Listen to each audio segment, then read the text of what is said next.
honest, of wanting to be good to people. There's so much there Yeah, yeah, I get that that. Yeah, it really takes parsing what exactly you're saying. And also I have a very childlike and concrete kind of brain. So when you say like, oh, all can be like, I take things literally. And so when yep. in pursuing the enlightenment stuff, I'm also like, oh, we can be bliss and healthy and whole. Like my boat, like I'll look like I'm 20 forever. Like nothing will go wrong with the body or mind. You know what I mean? Like Mm, my mind really is very concrete, and I can laugh and be all like smart and whatever. But my mind really doesn't get it. Like it takes me a very long time for my mind to kind of gather and do even yeah, yeah, and I to do get parse that. out the Yeah, differences is very, very hard. And so I know it's frustrating. It's frustrating for me too, but I'm really, really it's deep. When I do something, it goes yeah. deep because I, it's I get that. I had the same kind of thing as a kid. I would say something and I would see it literally, and I couldn't. It took me a long time to realize that other people would say something and they're just kind of being really fluffy about it, what they're saying. yeah. They're not they're not being literal. They're not being exact. They're not whatever. Um, and I couldn't. And people would say, are you such and such? And I'd say no, but they wouldn't believe me. They would still go on as if it were the case. And it still happens. So I realize that, like if I have an intense moment of frustration or anger, my wife says, "You're doing that to me, and you're cranky for the whole day." And I'm just astonished because I was cranky for 2 minutes and it's gone. But she insists on believing that I'm still that way, or that it's there underneath. So it's like, wow, you just can't make people see what you actually mean. You've just got to do it in a way that they are okay with, even if it's not accurate. And it's not accurate. It's like Hmm. you've got to get into I don't know, it's muddy, murky. Yeah. You have to show it in a way that they can understand it. Well, they're still going to interpret. That's Yeah, that's the thing. But yeah. the thing is that they're not believing what I say. They're believing their interpretation ahead of what I am saying is going on for me. So it's kind of crazy to do that. It's people insist on their interpretation rather than believing what I say. Yeah. But that's the whole world. I feel like most of the people in the world are like that. So consequently, when I talk with most people, it's about the stuff that they want to talk about, and it's vague and it's kind of, I don't know. It's not. We don't talk at a serious, deep level with most people. Here we do, but when we're out there talking to people, it's for me. It mostly is about business. I just talk to people about whatever is going on for them, and I mean, I've got some friends that live up the road from me, and they were walking past yesterday, and I was outside watering the front lawn because it's been really dry here. And we had a conversation that lasted about 15 minutes, I suppose. And then when, when I went inside, my wife said, "Where have you been?" And I said, "Oh, I've been talking to such and such and such and such." And she said, "What did you talk about?" And I went, "You know what? I can't remember. I don't remember anything. We talked about nothing, but we talked the whole time. But there was nothing of substance in what was said. There was no connection. There was no. Yeah, I was friendly. I feel and I felt okay talking to them, but it wasn't about anything. It was nothing of substance. There was Yeah. no connection at that level that I want connection with people. Mm. It's kind of crazy, isn't it? It's whatever. Yet I have that connection with you. I feel that we can talk about things at a genuine, actual level. Yeah. But I don't feel there was anything missing about that with them. That's just the way it is with most people at a social level, so it just can't be any different. Thanks. Okay.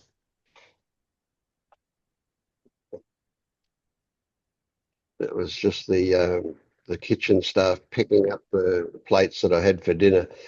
And Mm. I had I was in hospital, and it was roast beef and mashed sweet potato and a bit of pumpkin, and that was the meal, and it was disgusting. It I, sounds good. but was I going to tell him to tell the chef that it was disgusting? I did consider it, but in the end, when he came in, I thought, no point. Let's just not bother to do it. Yeah. The meat was that tough. I actually chewed it for a while and then just swallowed it because I couldn't chew it enough to make it soft. Oof. It was hard. Yeah. But it's in my belly now, so it'll do. Yeah. Yeah. So with if I say to you, keep on doing what you're doing, I'm not talking about a doer, an actual doing, but do you get that what I'm saying is that my interpretation from you is fine. I'm happy with what I hear from you. That the idea of you waking up isn't a prime concern for me. That will happen. That's just a side effect kind of thing. But the fact that you can experience a change when we talk suggests that that organism called Tammy can do it. It happens, doesn't it? Some mystery goes on. And I'm talking to you and I'm feeling that you're in a fairly good place in this moment. Your voice sounds relaxed and there's humor close to the surface, and it all gives me a good positive feeling. What about you? How do you feel about it? Um, yeah, I think that's true. I think I do come to a different place from, these talks, and I definitely am in a more relaxed and humor filled place this morning, even though my body is just burning up, and it's crazy. But it Yeah, happens that way sometimes, that the body is really wild, and as long as the mind is okay and the mood is okay, I'm like, it's yeah, yeah, okay. yeah. So do you get that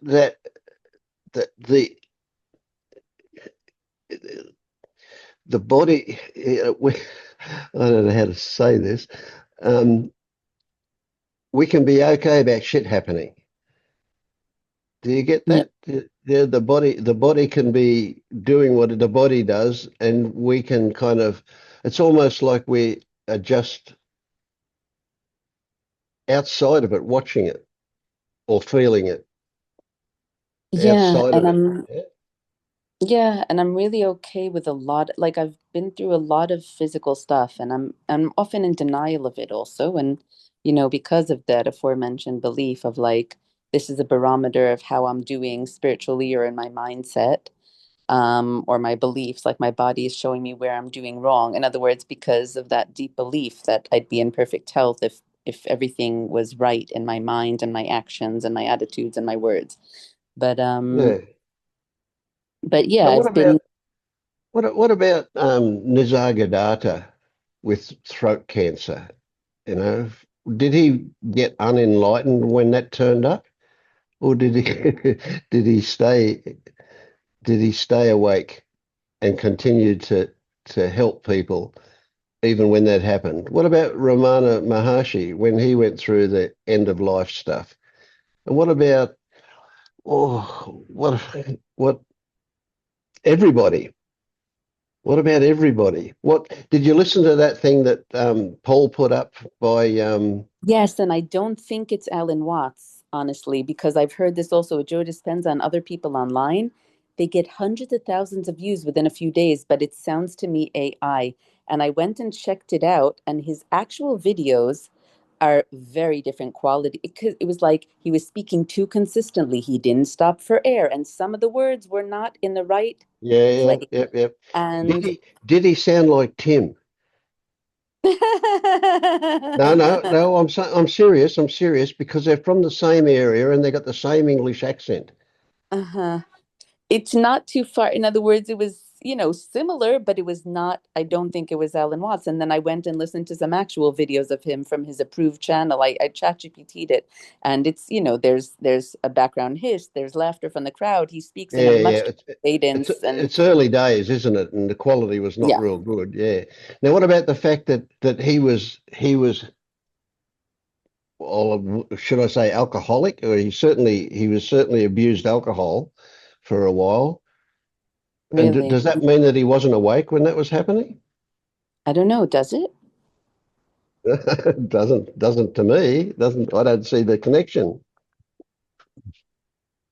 Because, well, I guess spirituality has always been connected with purity of heart and mind, like with goodness Yeah. and Well, I would never question his purity of heart, Mhm. but it was he was using alcohol for whatever reason he was using alcohol that he probably didn't even know.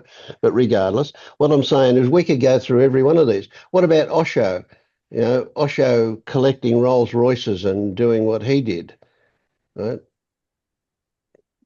Bhagwan Sri Rajneesh, right? Another one. There's not one of these so-called gurus that fit this idea of perfection that you talk about. Every one of them has had their flaws. Well, then they weren't working hard enough. Come on, let's go. Let's go. Okay, yeah. Get your act into gear, mate. Yeah, yeah. No, but Yeah. Where there do we is this get the idea of concept. perfection? But it's definitely a common one, isn't it? Yeah, but in other words, if enlightenment is divorced from goodness, then I don't know. Yeah, that's a tricky one. That's going a bit further. And when you say that, I think about Osho and I wonder whether or not, um, actually, I saw a thing on a documentary on TV recently, or last month, about the Rajneeshis, and most of the time he just didn't say anything much. We didn't hear in that documentary. There wasn't much about his teachings, what he said, but later on, after things started to fall apart, the way he was bad mouthing um, uh, Sheila made me think that doesn't sound very awake to me. So if I'm accurate, if I'm correct, and let's not put much stock in that one, but if that's the case, would it be the case that once upon a time he was more awake than he was back then? Or Or maybe he never was, or maybe some level of maybe awakening. maybe We can he never awaken to some was. things and not to Yeah. others. I don't know. Like, See, I don't know enough about his teachings and what he said to know to form an opinion about that.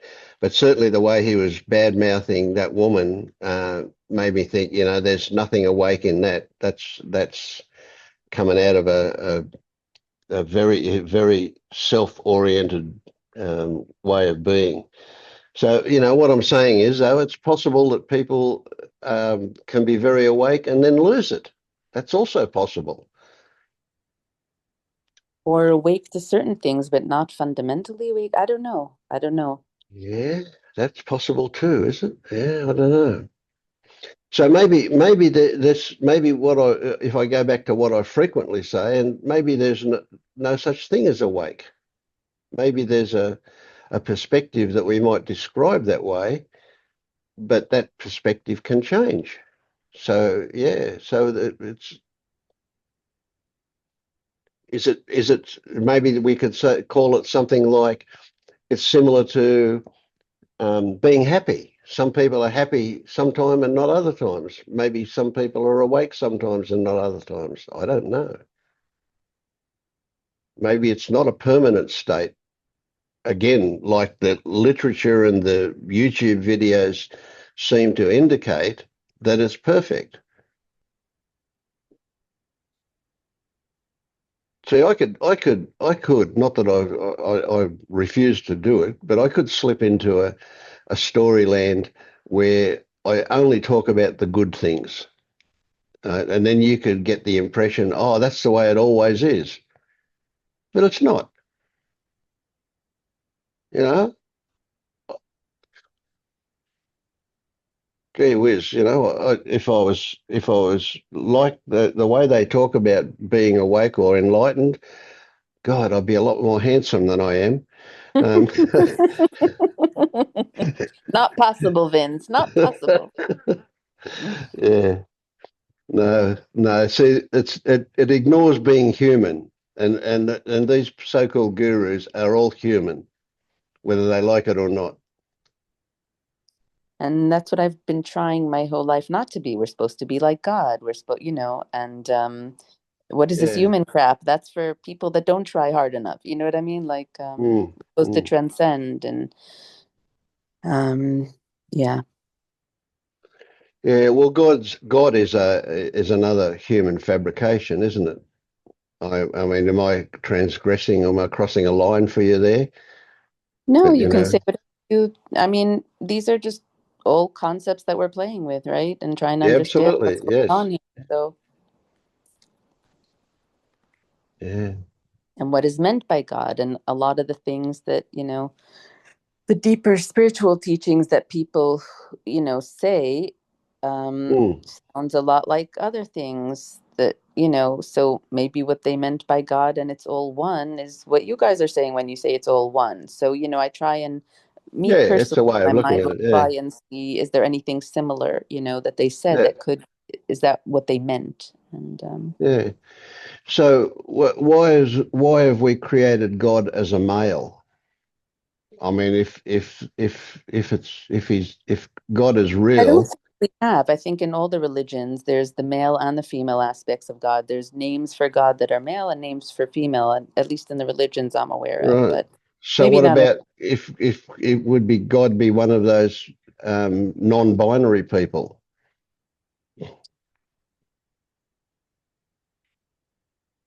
Or maybe in one century he was a male and then he was a transgender into a female for the next century.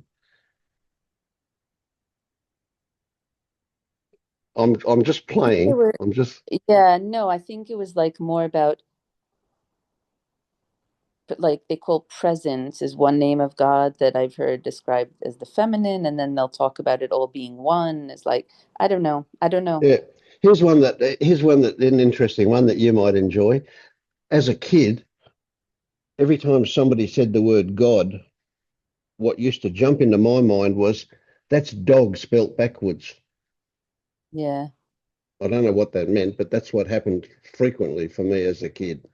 And in a way, what I was saying is that God and dog are the same thing. It just depends which way you look at it. Not that God is a dog, but a dog is a God is God. everything. It's probably more likely. Yeah. Mm.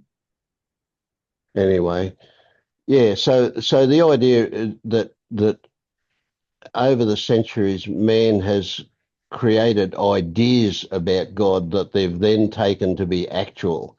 And so we get all of these self-proclaimed experts who say they know. And of course, it becomes pretty obvious pretty quickly that everybody can't be right because they have different ideas. To me, it makes sense that there's some, like the way I explain it to myself, once I got over my own personal like religion that I grew up with and started to see that everyone believes just as deeply in theirs, I'm like, okay, well, there's only one thing. So what could it, if there's a God, then there's one God. If there's a creator, there's one. And I just, whatever this is, this huge mystery or whatever, I think some people have realized what you guys have realized, or maybe other things. I don't know, whatever people realize. Mm. And they've tried to say there's one thing and it's all, it owns everything. Or like, Yeah, Byron Katie will say reality rules. It is the king of everything. Like it rules because yeah, you yeah, can't fight. It is everything. So I think it was just their way of describing there's this huge mystery. It is everything. It created the entire universe. It was here before anything. It'll be here after everything. And all of yeah, us are tiny pieces of it and sparks of the divine. Whatever words you use, it sounds to me very similar to what you guys are saying. And so the way I understand it, they were, special people in every place on earth that saw this and tried to convey it in words to the masses and then said, don't hit each other, don't kill each other, be yeah, nice. yeah, And yeah, there is this one huge thing. And since no one else saw it, they just said, well, at least don't kill each other and try and be kind. So yeah, that's the way I yeah, see the whole thing. But yeah, yeah, yeah. I started watching last night on one of the streaming channels. What was it? Netflix, maybe? I'm not sure. Anyway, it was a program called Pluribus. Pluri, Plur1 BUS. Anyway, that's what the name of it was. And it was an interesting one. And I've only watched two episodes, so who knows where it's going to go. But it started out with some experimental lab, and they did something with a rat. And anyway, this rat bit this person, and that started it off, and it very quickly spread to the whole world. And what happened was everybody's mind melded, so everybody knew what everybody else knew. mm, And it was a really interesting concept. I love that those science fiction things that come up with stuff that makes your mind think about mm, possibilities and so on. But yeah, we very quickly get to the idea when you think, well, I I'm not so keen on the idea that there's only one. I I get that and I like it in a way, but it seems too limiting. So I want to say there's only all rather than only one, and that as you say includes everything that we know of or we can imagine and whatever. And there's no limit, there's no beginning, there's no end. So was there ever a time? Like really the idea of before the Big Bang is a primitive idea. There's never been a time when there's been nothing, and there's never been a time um, when there's been part of something. It's always been all of everything. It's just taken different forms. Um, but again, it very quickly we get into this huge mystery about what is actual. And then we start get into another mystery and say, well, maybe actual is a bit of a trick. Maybe nothing is actual, but maybe everything is. So it's kind of we run out of ways and we can't get our mind around it. It's way too tricky and complex to get our mind around. So there is this wonderful concept of a mystery that just seems to fit. mm, We can't actually know. And so it's the same mystery, and we can bring it back to there's a reflection of that, if you like, in our daily life. And we can bring it back to this body. I mean, wow, this body is like the universe. There's so many bits of this body that science doesn't even know about. Right? Well, science doesn't know how the brain works yet. Science doesn't know about a lot of things yet. And yet they've been looking at it for ever and ever and ever, so to speak. Um, so I saw a thing on one of the science magazines that I get emailed to me the other day where scientists have discovered this faint fluorescent glow that comes from a living organism, and they found it in a rat first, in a a laboratory rat, I suppose, and they discovered that when the rat dies, this goes. So it exists while there's life, and it doesn't exist when there's no life. And it's just Wow. and it's actually a fluorescent glow that they can see. Probably they shine a blue light or something to see it. I don't know, but interesting, isn't it? What does it mean? Oh, who knows? I Is don't this a know. science fiction or a science, Vince? I No, don't that's know. This is actual wild. science. That one, yeah, yeah, Wow. yeah. So there's the mystery of what goes on in the body, and that is just amazing. It's just so when we are feeling uncomfortable or out of kilter or sick or whatever, to whatever extent we want to talk about it, the idea that we know what's going on or that we can know what's going on is somewhat ridiculous. We know that things are not the way we would like them to be, and we would fairly quickly presume that something is wrong. But maybe it's not that something is wrong. Maybe it's that something is alerting us to something. We don't know. We just automatically jump to conclusions about these things because that's what we've been conditioned to do. And we think we know so much more now because of medical science than people did 2,000 years ago. But, well, who knows? Yeah. And it's so funny because, like, when you say, well, this or that is truth or about the universe or about it always existed, I'm like, how the heck could we know anything? And yet, when it comes to my body, I'm sure I'm supposed to know. Like, I'm Yeah, so sure that, like, medical science doesn't know what this is or why, but I'm going to figure it out. Like, I'm just yeah, yeah, yeah. positive that if I just try hard enough, I'll. But yeah. Yeah, well, don't say that though. That if science can't figure it out, therefore I won't be able to figure it out. Now you may not be able to figure it out, but you know something that science doesn't, and that is you have the experience, and they don't. They only know about the experience, Yeah. so you're closer to it than they will ever be. And this is so part of this, I think, comes back to being sensitive enough to be aware of signals from our what we might call our intuition, signals that are we don't really know, we don't have a concrete uh, origin for those things, but we get a feeling, we kind of get a feeling, and do we listen to that feeling? Well, I think that we can be very good at listening to that feeling, even if we can't explain it.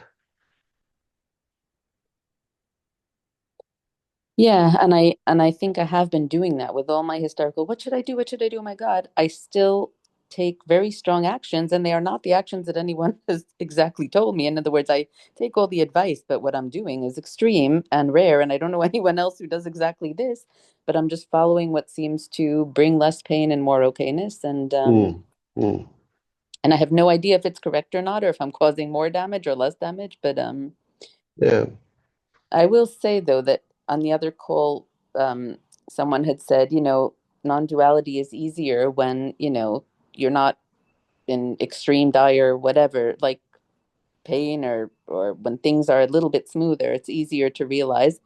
And I was yeah. I don't know about that. Yeah, I mean, I kind of hear what you're saying, and I guess it's true at a level, but it's the people that experience intense suffering that are motivated. right. But of Uh, course, when we get back to what's happening now, if we're in overload, if we've reached a bodily yeah, limit, then of course it's hard to do anything but focus on that. exactly. And Yeah. I guess in those times, like when, my body went berserk on Wednesday or whatever, it's just all like you see now, I'm literally burning up. My stuff is swollen. Like there's so many things going on, but I'm fine. I'm calm. I'm Yeah. joking. But there are times when it's not like that and the whole system freaks out. It's like fireworks are Yeah, yeah, exploding I get it. Yeah, wild, and like there's nothing I could do, but the mind is frantic and everything to solve this because it's so crazily intense that yeah, yeah, yeah. And the way you are now, yeah. I suggest that from the perspective of being okay in spite of what the body's doing, right? That you observe minute changes that can take place. So you might find that as a result of being in an okay place about, in spite of what the body's doing, that the body changes as a result of that. It makes sense to me that it can. Whether it does or not, it's another story. Yeah. So what I'm saying is that the body, we talk about. I mean, this business of my dermatitis and talking about the autoimmune system and how it's so good at killing bad stuff, looking after us in that way, but yet at the same time it can get out of kilter and start attacking good things. So we got the immune system, and that's what your inflammation is about. So the inflammation is actually meant to be a healing process. Mm. But when it's chronic, it starts to break things down. It causes problems. And so for example, somebody that gets food poisoning, their temperature's going to go up, they're going to start vomiting, they're going to get diarrhea. All of those symptoms are an attempt by the body to fix itself. And yet traditional medical stuff will often go, oh, we can't have a temperature. We've got to bring your temperature down. That seems a bit crazy to me, especially when your temperature's going to oxidize toxins in your body. Now, whether you've actually got toxins to oxidize or whether your inflammation is your immune system believing that it's doing the right thing, but actually attacking good stuff, who knows?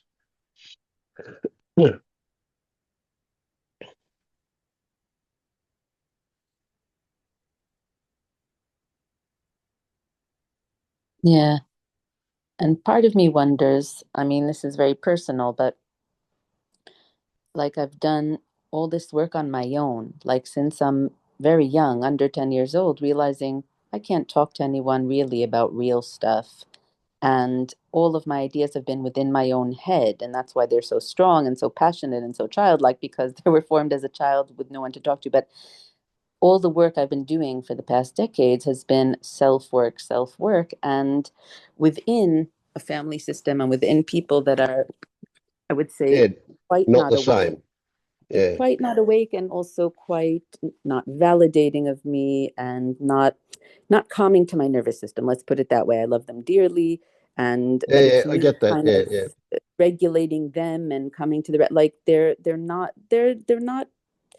awake. And even last night, the only elders in my family asked me to come with them to a store, and I had to mediate between them and a shop owner for 20 minutes. And I feel like a kindergarten teacher, and I have since I'm 8 years old, feeling like I'm a kindergarten Mm, teacher to the mm, adults around me. So, yeah, and there's no one there to do that for me, to regulate my system. And I think maybe that's part of what's so powerful for me on the meetings is I that get connection that. we Yeah, were talking about, of like yeah, just being able to be real and say things without and have that connection.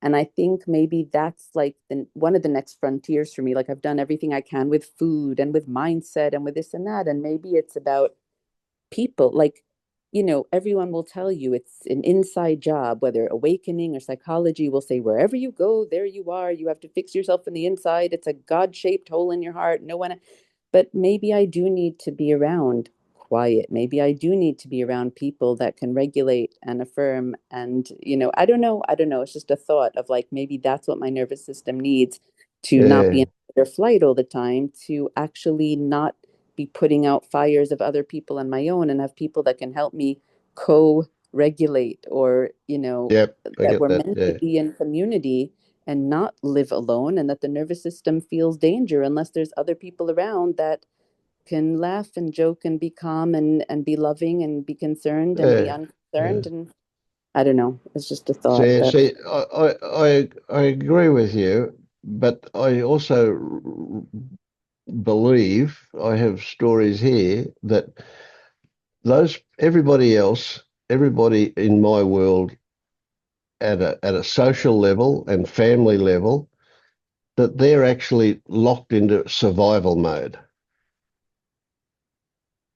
And they're the ones, and I when I look at my parents, very definitely, like intense survival mode. And they're the ones that have trained us. They're the yeah, ones that have conditioned us.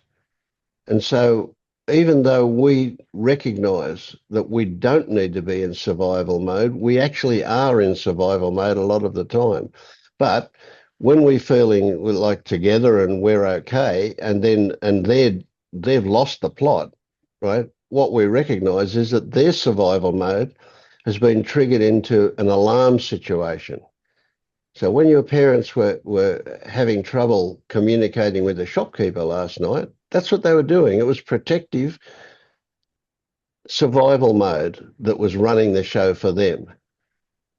yeah. And she knew And I enough don't to even ask know what me was going along. on, but that I Yeah, say that, yeah, it was just a very simple matter, but she had lost the plot about some item that she had bought, and she kind of knew enough to ask me without asking me, saying, "Oh, maybe you'd like to come along. Maybe you want to see what's in the shop." And of course I didn't, but I could tell she was asking for help, and I resisted going in, but then I saw that she could not communicate well, and I walked in, and for 20 minutes I just spoke very calmly to each of them back and forth. And then when she came out, she gave me a huge hug and her body relaxed, and she yeah, said, "Thank you. I couldn't have done it without you. What's wrong with me?" And I'm like, "You were fine. You would have been fine without me." She's like, "No, like I just, what is wrong with me?" And yeah. yeah, I mean, she And you said the can't same tell them, thing of when we, course. Yeah, but I go into the same thing, and it's a real blessing for me to have this contact with them again after all the years, because I get to see what I was raised with and why I react like crazy when I just walk into a shop, yeah, because yeah. that's what's been modeled to me. I mean, it's wild. It's really wild. Anyway, Yeah, no, that's a big one. That's a huge one. See that? So you can see from that why a lot of your impulses are what they are. You know, that's what's trained you. That's what you've been conditioned with. yeah, freak out no matter what, because everything's an emergency. Let's go. Yeah. Yeah, everything's an emergency. Well, that's right, you know.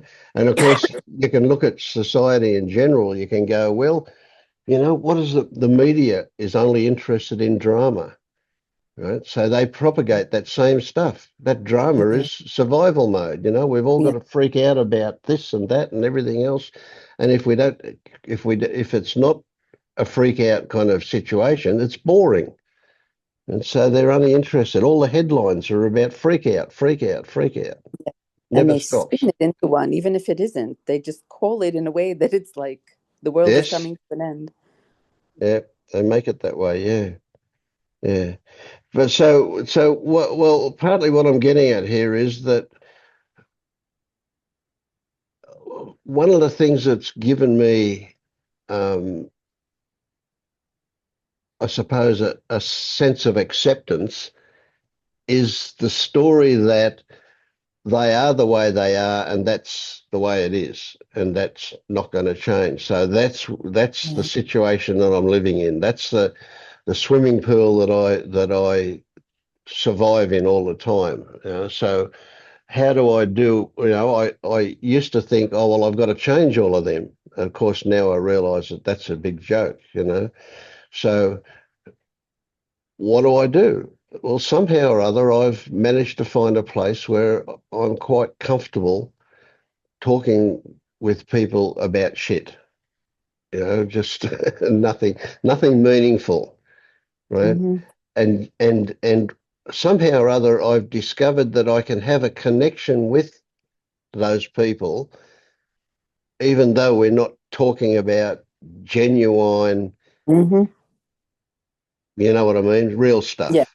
Yeah. Yeah, because it's like I'm not so much hearing the words that they're saying, but rather I'm hearing what's coming, what's behind it, what pushes those words out. That they're That, trying to connect. And well, that's right. They want it too. They just don't know about it. That's all. And it's not my place to tell them about it because that will be taken, because of their survival mode, that will be taken as criticism.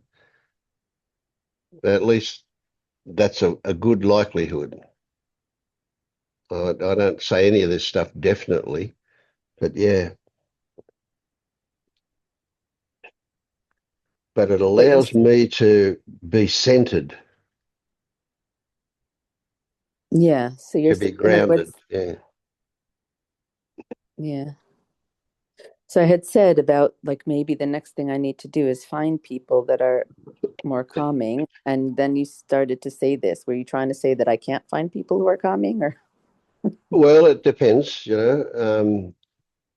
It's for me here, there is no community like that. And yet, interestingly, because since I've started to use Substack to send out things, I see a lot of posts on Substack that are um, possibilities for connection, and yet I have no interest in following or joining a group or whatever to do that. I'm quite happy. This sounds a bit weird, doesn't it? I'm quite happy to be by myself in that way. I'm more talking about my physical, sorry, environment. In other words, actual people around me. But maybe I don't need that. I don't know. In other words, maybe it's enough to come to meetings here and then. But just what can I've been listening to this stuff a little bit about. I came across someone who taught, the whole polyvagal stuff and the fight flight stuff and the what can regulate your system when you've grown up with Mm, and signals of chaos and stuff. And it's like you need to register, the system needs to register that it's safe. It's safe to be alive. It's safe to walk into a store. It's safe to have an illness. Like, and that we co-regulate and we need others to do that. And that your parents were supposed to have done that for you as a child, but if they didn't, yeah, then to learn how to do it now. And a lot of it is self work, but I'm wondering if for me, I also need actual people in my life who feel like safety and calm. I have a friend who is not awake or anything, but she has, huge tempers and dramas and all kinds of stuff. And she got married later and has two kids and married an older man who was already divorced. And she has been married for over a decade now and she's extremely overweight and she just finally started to lose 40 pounds over the last 2 years with barely trying, just a little less cake, a little less ice cream. And I mm, think it's because she feels, the minute I heard it, I'm like, oh, it's been a decade. She feels safe in her marriage and she can let go.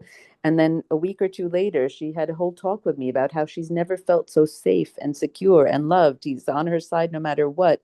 She's never felt such like just mm, calmness and like someone's on her team. And it got me thinking, like, and both of us have not had that. We love our parents dearly, but we've not had that experience of unconditional, yeah. you know, safety and love. And Well, which I would say is very normal. in the world. Yes, the world Mm, over, very usual. Yeah, hmm. yeah.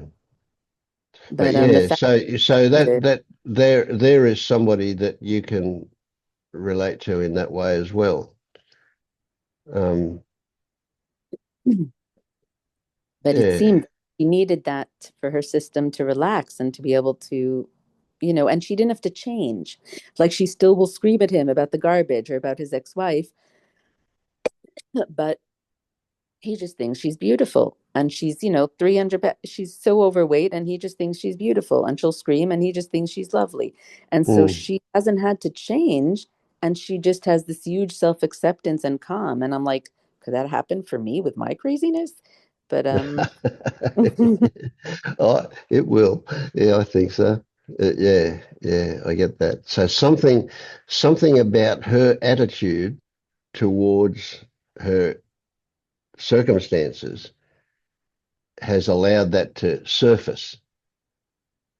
And what you're experiencing at the moment, the fact that your body is rebelling about something, well, maybe rebelling is not the right word, but so what your body is, you're experiencing discomfort in the body, yet you're okay about that.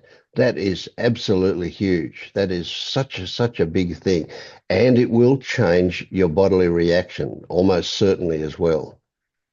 But don't take that and run with it. That's yeah. Well, let's not turn it into a chase or a Or can it cure the chronic illness that I've been diagnosed with? yeah. Or, That's right. Yeah. So yeah. so the way to do it. So the way I mean what the way I feel about my dermatitis is it's it's good that it's not active at the moment. Yet I have a spot on my inner left ankle that I scratched to the point where I took the skin off it about a week ago. And at the moment, for the last few days, it's been quite good. It's healing up nicely. Uh, so it's like, yeah, it comes and goes. So, but it's just the way it is. I can't control it. I can put ointment on it. That doesn't really do anything. It might help it heal a little faster sometimes, but it certainly doesn't stop it. It's just a bloody big mystery. And this is the nature of all of our health stuff. It's just a bloody big mystery. Yeah, but I think also the fact that she doesn't feel she needs to change. She'll tell me she screamed or had a tantrum or broke a plate, but she doesn't feel guilt or shame about it or the need to fix herself. And that is fascinating to me that she can Yes. just live with this level of she was screaming at him online like we were on a video chat and she was screaming at him at a car dealership and has no shame or guilt about it. And I'm like, "Oh my God, I'd be mortified to never come out of my room if I behaved that way." Yeah. So it's like, Yeah. Yeah, she's in other certainly words, got something that's very admirable that if she can do that without feeling that negative about it. Yeah. That sounds pretty awake to me. But there are people that are just what Jed McKenna calls human adults. They just got a level of wisdom that stands out for but sure. is that a human adult if she still has this crazy temper? Yeah, well, you know, it depends on a lot of stuff. I mean, is that temper a defense? Is she defending herself when she gets angry? That's probably the biggest one I would say. Or is she just responding to something in the moment and then lets it go? So a big one is if we get angry, do we hang on to it? Does it last for hours and hours or days? Mhm. That's certainly not awake stuff. But the way I see it is if we get angry as a response to some situation, but we let it go the moment that situation changes, yeah, that Mhm. can be okay. But then, I'm probably stroking my own ego with that one because that's the way it is for me. I don't know if that's true or not. But yeah, I mean, because maybe. we were getting to earlier, what's the relationship between enlightenment and goodness? In other words, because you were saying that someone who's very unkind, that doesn't sound very awake, and yet, so where's that kind of limit? You know what I mean? But Mm, mm. Yeah, so again, if somebody's unkind, what do we describe as unkind? That's a bit of a trick there. How do we define it? So I would say the intention behind it is a big part of it, right? And so does it come out of a place of defensiveness, or does it come out of a place of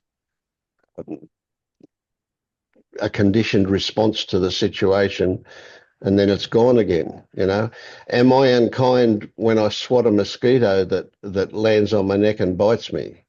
Or am I unkind to the sandflies when I brush them off my legs when they're just there for a feed and I don't want them to feed on me because I get an itch? And that can start my dermatitis too. But so am I unkind when I kill a cockroach that I see running across the floor in the house and I don't want cockroaches in the house, so I kill it? Am I unkind?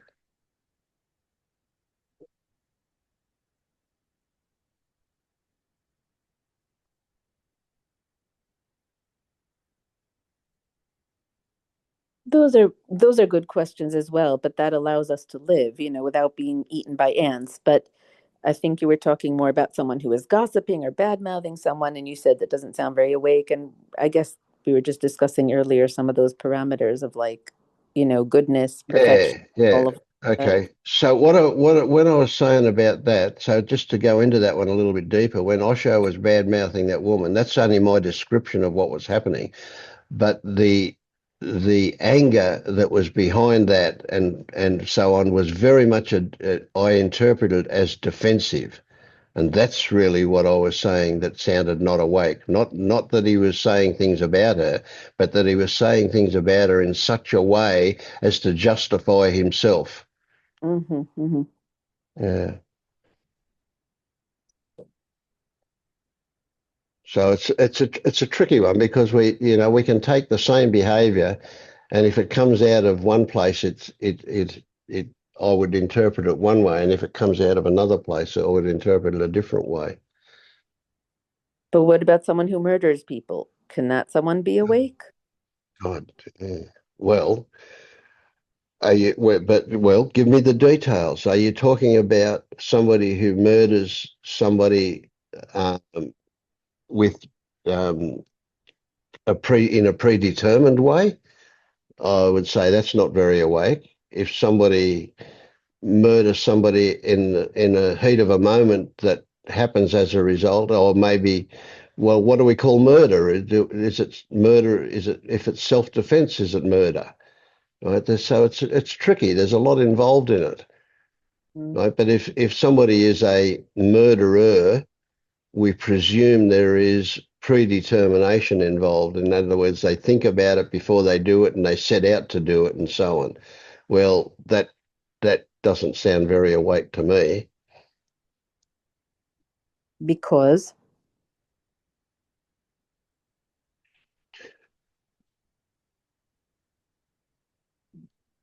because if they're plotting to do a murder,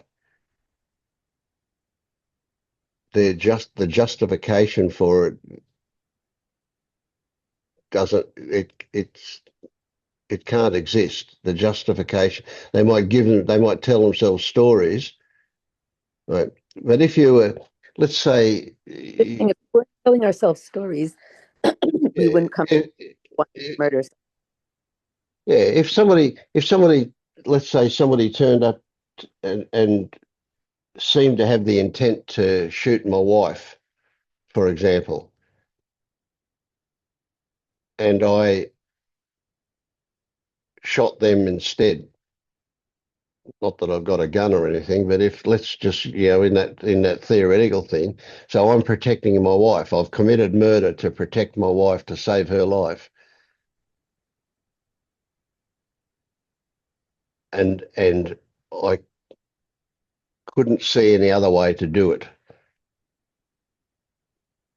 Would that make me a bad person? No. So just all I'm saying is that the circumstances say a lot about it. But if somebody was saying bad things about me and I wanted to stop them from saying bad things about me and I went and murdered them, I would say that's not good. So it's a tricky one. To ask these questions is kind of like, Those are the limits to try and understand what you mean by it. But I guess with my friend, it's like you said, it's if someone just loses their temper at their kids or at their spouse and then they let it go, then that can be in other words, I guess we're talking about how much do we have to be vigilant and perfect ourselves or yeah. So if it happens occasionally is another thing, but if it's a regular thing, then you would say, well, there's something behind it that could be investigated and changed. But if it happens occasionally, you'd say, well, that's no big deal. Why bother? Mhm. So at what point do we go, I'm responding to trauma that's been hardwired into this body?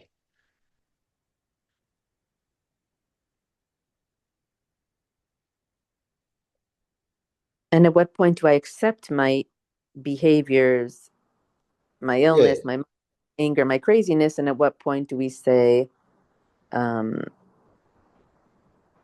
I don't know, let's work on it, or there's something to see here, or that's not awake. I don't know. I don't know what I'm yeah, saying, that's but yeah.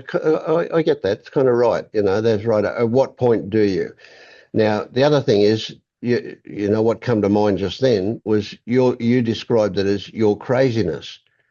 Now, your craziness would only be described as craziness from some particular perspective, right? But the label craziness has a morality built into it, doesn't it? There is an implication that it is wrong or bad or unwell or something, right? So it's not a good way to describe your whatever it is you're describing when you say your craziness, your different attitude, your different way of thinking about things. I don't see that as crazy. In fact, it's the world that's crazy, and you're the sane one in that way. So I'm saying be careful about using words like crazy. I mean, Mhm. I use words like weirdo, but they're very lightly held and with a sense of humor about it as well. But it's still a good description of not being the same as the rest of the pack, so to speak. Unusual is probably a more accurate description. Yeah, I guess for me, it more means the intensity, the passion, the earnestness, the concreteness, the sometimes Yep. when the mind and body go berserk or totally frantic and I can't seem to stop it. That's what I would call those things. But Yeah, yeah, yeah, yeah. I get that. Yeah. I said to my wife a couple of days ago, I said, I'm just a passionate person. That's why I raise my voice. Yeah. And it's true. It's just that I put everything into it. I don't think about it. I don't do it on purpose, but it's always been my nature to be extreme in that way. I mean, you Mm. can tell by talking to me how I am in that way. I don't I hide, I don't hold things back. You get what hmm you get what you see. hmm The Tim's I haven't being very, very quiet here.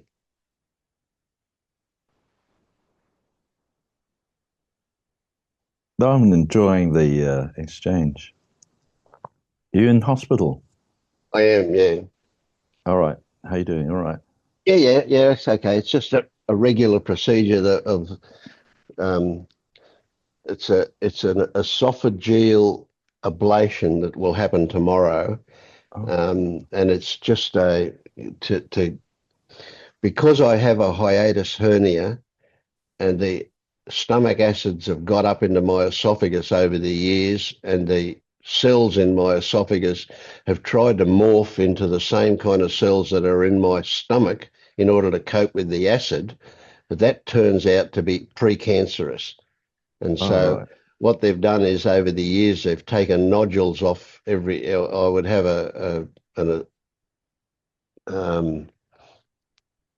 an endoscope down my esophagus, and they would take off nodules, and they took them off to a point where they said, well, look, we can't keep doing this. So what they've done is they've found one bloke in the country and the one hospital with the equipment that they can do this ablation. So he puts a tube down my esophagus and blows up a kind of a balloon at the end of it, and then turns on this radio frequency, and it burns the cells that it's in contact with, and then Wow. they slough off, and good cells replace them.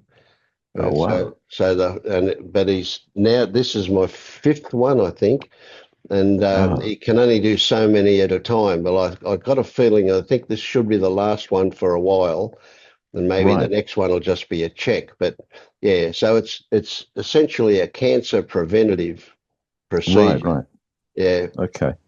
Good. and be, Good.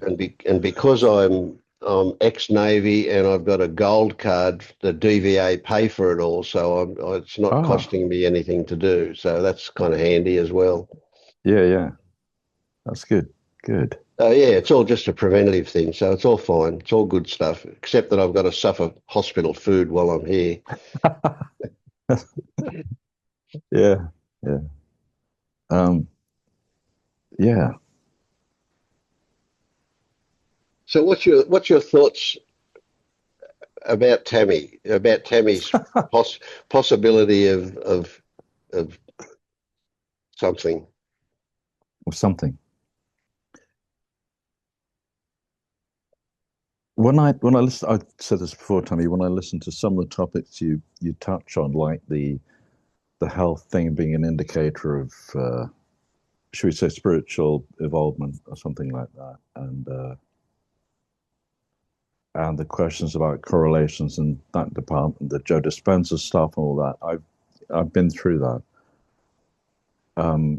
so I can relate to what I'll now call a mindset, and or actually a belief system. This is just my own summation for now of or understanding. Um, it's very, very tempting,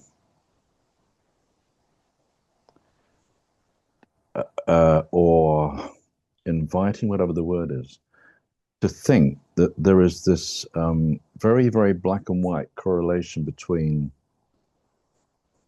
the mind and body in what seems to be a sort of linear, almost exact way, almost like some science, or some would say pseudoscience, because it seems to give us some, at least modicum of control, agency. This is all coming out now. I don't know what I was going to come out with this, but as I'm talking, I'm beginning to see through my own saying of it how I saw this. I'm not saying you do or people should or shouldn't. This is where I'm currently at with that sort of thing, if you like. And yeah, Vince has already said we have the examples of Nisargadatta, Ramana Maharshi, Robert Adams, all these people had what are considered serious, like cancer, Parkinson's, whatever, stuff like that. Yet, like Robert Adams, the American sage or whatever he was called, would laugh at it. Said, "No, the body's doing its thing. I am fine," with the way he put it, and I think the others would have put it in their own way. So it's all down to, this is what the thing is, the old "what can we know for sure" question. You know, Vince Vince repeats this often. Uh, uh, um, and I think it bears repeating because we forget sometimes when seem to be in the thick of it. It's easy until we're, I don't like this word, established. I am established, Yeah, I get it. Yeah. I don't even know if there's such a thing. I mean, Jed McKenna comes out with these, I've noticed, I am awake. There are possibly only 12 people in the whole world, I would imagine. I think that kind of spoiled it for me. He was doing fine, in my opinion, until that happened. But anyway, so backtracking to that, um, yeah, I did this the other day. Actually, this is a kind of not health thing, but like how you feel about being tired. In my case, so we went to see my daughter in a play. She doesn't matter. She trained to be an actress, doing Amdram now. Got a job at Agatha Christie thing where she lives, and it was great. And she said, "Will you stay up? I've got to go to the after show thing and put the set away." And we said, "Sure, we'll try." We got home at 11 from that, and she wasn't going to be back for a while. I really wanted to stay awake, and I don't even know why, because sort of congratulate her yet again, whatever it was. Yeah. But I was feeling really tired, and I had this thing for years about being overtired. I'm too tired to do this. I haven't had enough sleep, which I may not have done. I don't know whose criteria you would use for that. And I had these, I thought, all that's happening right now is you've got these sensations in your body that you associate with being overtired. And then you usually have a story, I won't be able to do this, I won't be able to start for Gloria. What would she think of her dad? Da, da, da. Or I won't be, when someone comes tomorrow and it's 4 a.m. and I'm awake, I'll be like a zombie, you know? So I thought, well, it doesn't matter, A, if you go to sleep now. She's not going to say, oh, Dad, why didn't you? She's not like that anyway. And these are sensations in your body that you've got a story about. And then I thought, what if you were I mean, animals don't have that. They just go to sleep. The cat over there is sleeping because he's full up, been fed, and he fancies a kip. So all this is just story stuff. I found it quite amusing. Sorry, people are coming and going. And I think it's more taking it lightly, more lightly, really.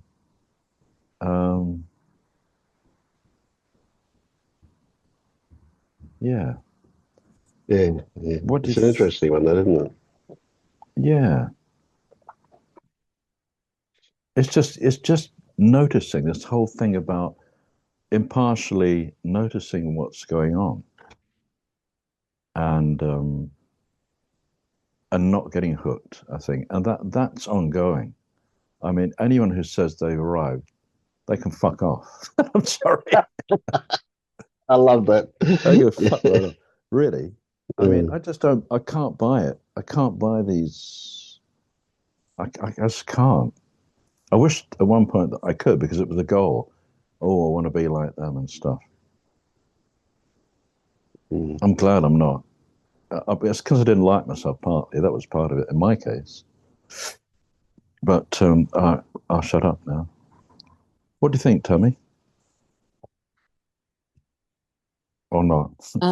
Yeah, I get a lot of what you're saying. I still debate about whether to believe that there is those people that have arrived and are perfect and what that means, or they're okay with not being perfect, like my friend who is not awake at all, but Mm.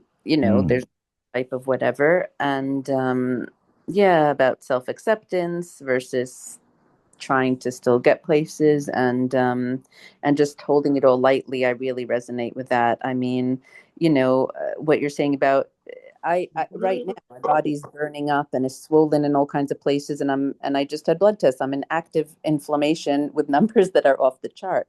So it makes sense that but today my thoughts are calmer, and I'm in a laughing mood, I'm in a loving connecting mood. And but other days, like Wednesday, I go through days or periods where you see I'm a sane, logical person, right? I'm a lovely lady, and then I go berserk, and I can't stop, and I like berating myself the whole time. You have a modicum of intelligence, like what is wrong with you? And I can't stop it no matter how hard I try. And it's the most baffling thing ever to me because I know I've been awake and aware since I'm 8 years old at least, consciously, and yet I can't stop the craziness from taking hold. And Vince doesn't like that word, and I shouldn't use it, but the craziness of the frantic, frazzled stuff that goes on within this body, mind, emotion. Oh my God, what's happening? This frantic, it feels like fireworks exploding, or the worst hell going on in the body and mind. And I can't seem to melt it away, stop it away. And I just, the activation is so intense of the system.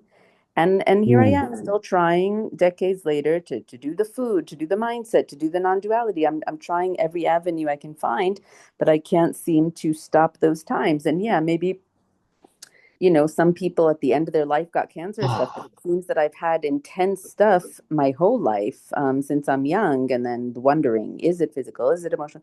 Well, this crazy stuff. So I'm doing my best, and maybe to not expect that I won't have, when you said maybe no one arrives, maybe there are these things clearly that keep activating for me, and I'll keep trying as long as the desire is there to keep trying to hold it more lightly to this or that. But when that happens, man, whoa, tsunami ain't got nothing on what's going on Yeah, inside. yeah. And I worked that out.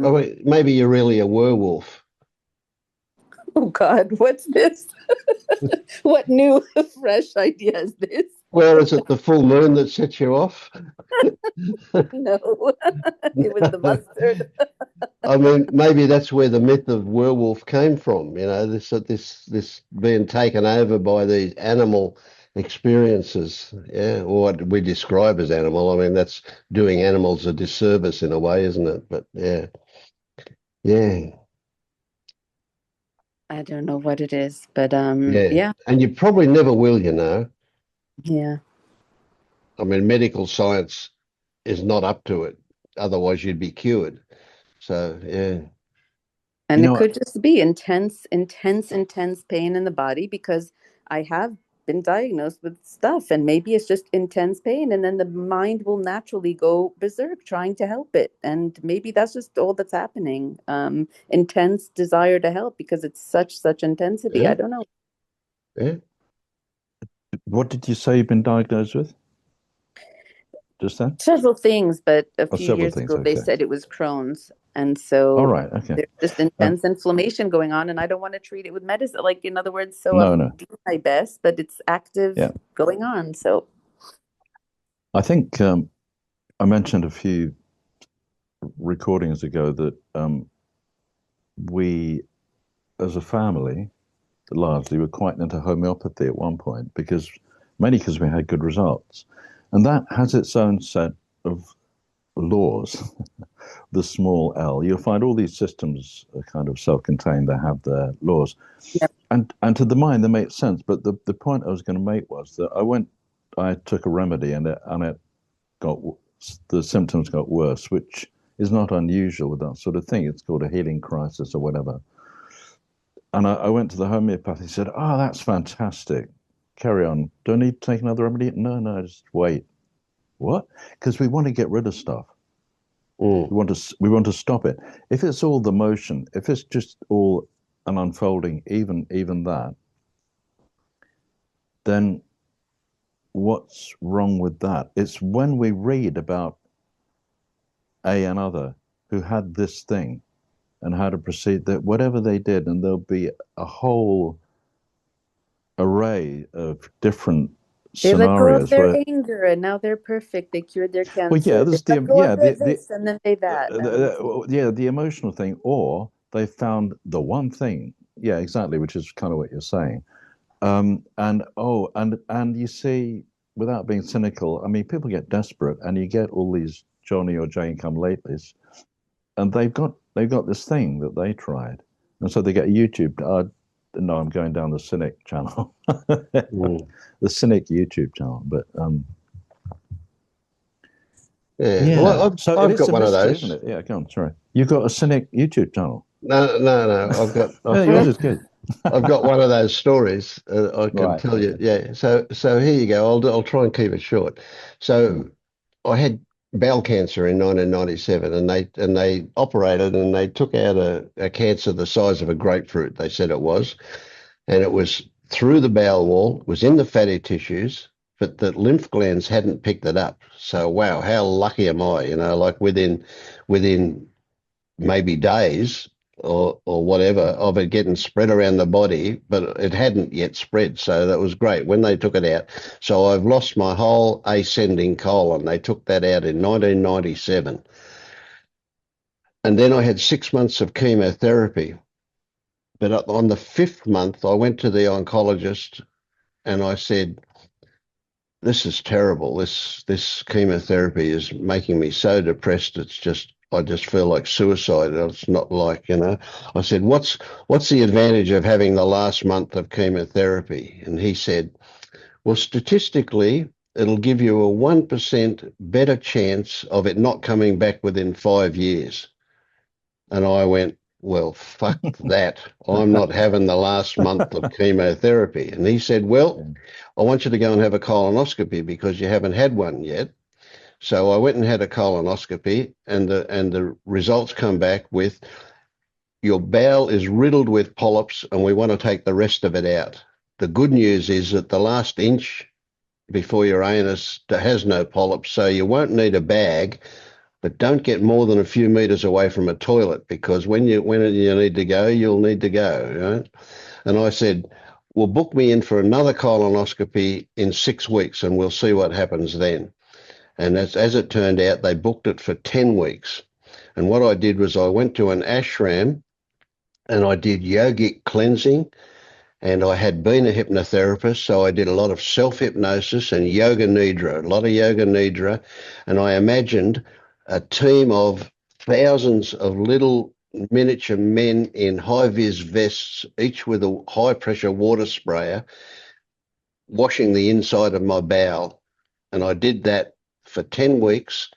And when I went back and had a colonoscopy, he said, I must have made a mistake. I can't find a single polyp. Wow. Now, now, yet, do you think I could lose weight when I tried to lose weight? I couldn't do it. Yeah. So what's going on? What happened? Was it the yoga? I drank salt water and brought it back up. I pushed it through and shat it out, and I did yoga nidra and I did hip. Can I say what did it? Maybe none of that stuff did it. Maybe that's just what I was doing while it happened. But Yeah. when I said to him, "Fuck you, I'm not going to have that last month of chemotherapy," what happened was it's like I made a decision to take responsibility for myself instead of being a victim of the medical system. Something there. There was a distinct feeling that happened. This was before I woke up, right? And so something happened, but it's a mystery. What? I have no idea what. I couldn't sell yoga or yoga nidra or hypnotherapy or salt water or any of that stuff because none of it would work by itself. What happened was just a big mystery. But I know it's possible. I know that something can happen. And medical science. I mean, the doctor who did the first um, uh, colonoscopy and then the second colonoscopy was the same bloke. And he's trying to tell me that he must have made a mistake. Oh, I must have got somebody else's records mixed up with yours or something like that in order to be so different. But now I can't find a polyp. And ironically, that same doctor died of bowel cancer a couple of years later. But yeah, so there's an interesting story, isn't it? What does it mean? I don't know, nothing.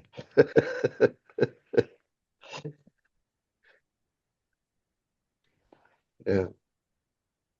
So I now think I that's the need thing. the No, go on, Tammy, go on. no, I need the recipe for the salt water and the location of the ashram and some hypnotherapy tapes from Vince. That's what I'm hearing. Yeah. Well, you could have it. You could have it all for free, or I could charge you $1,000 for it.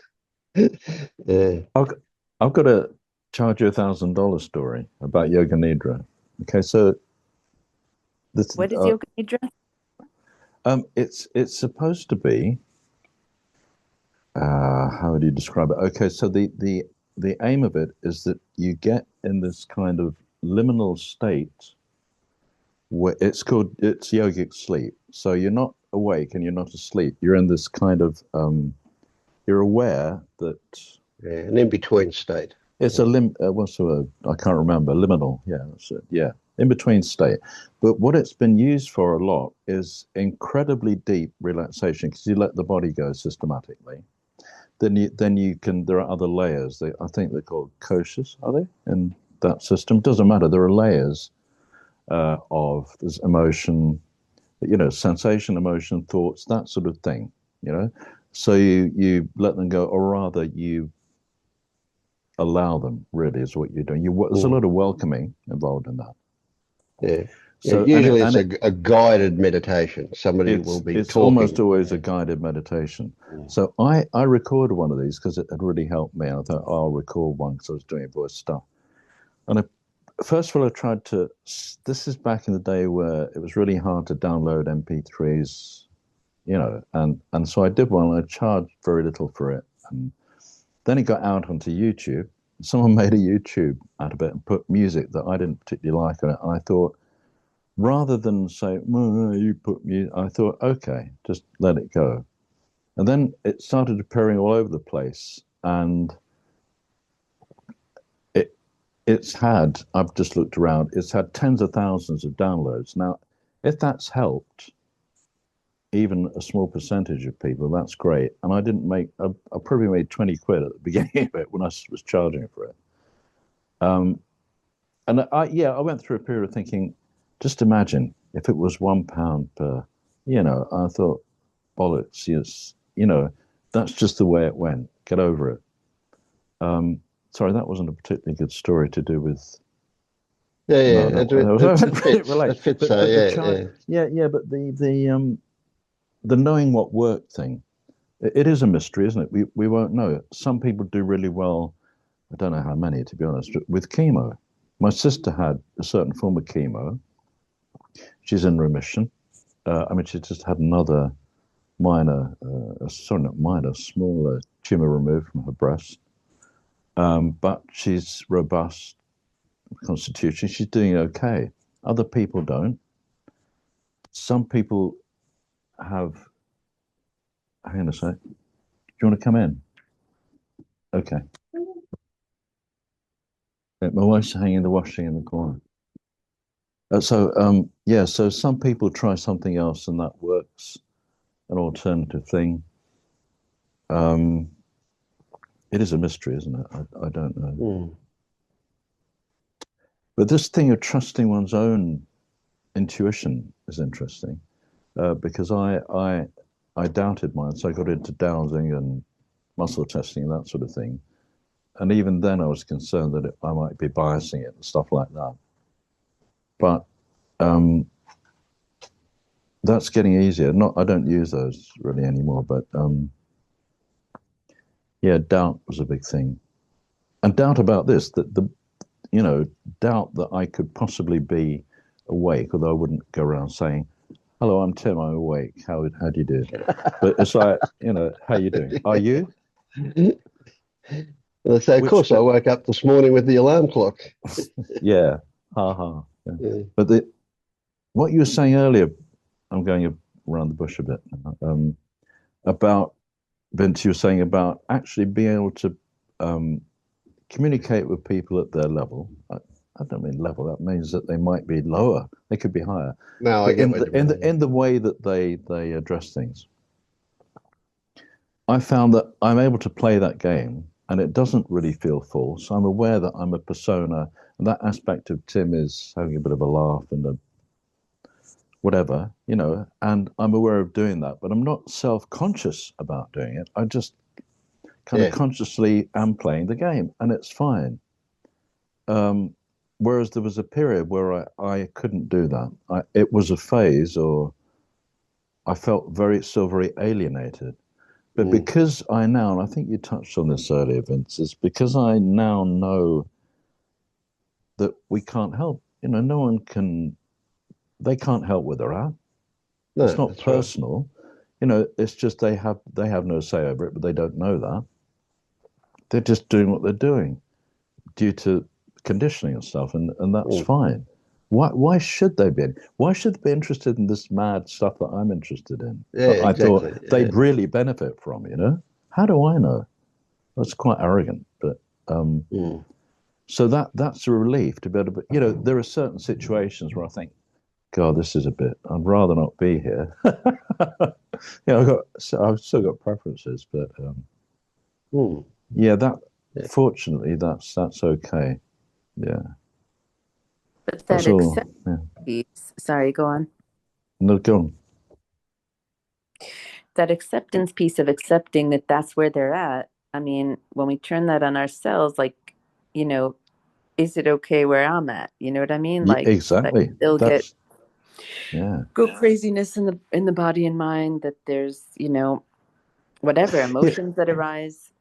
Right. What's the relationship of acceptance to realization? And okay, well, what came to me as you were saying that is this whole idea of giving meaning to things.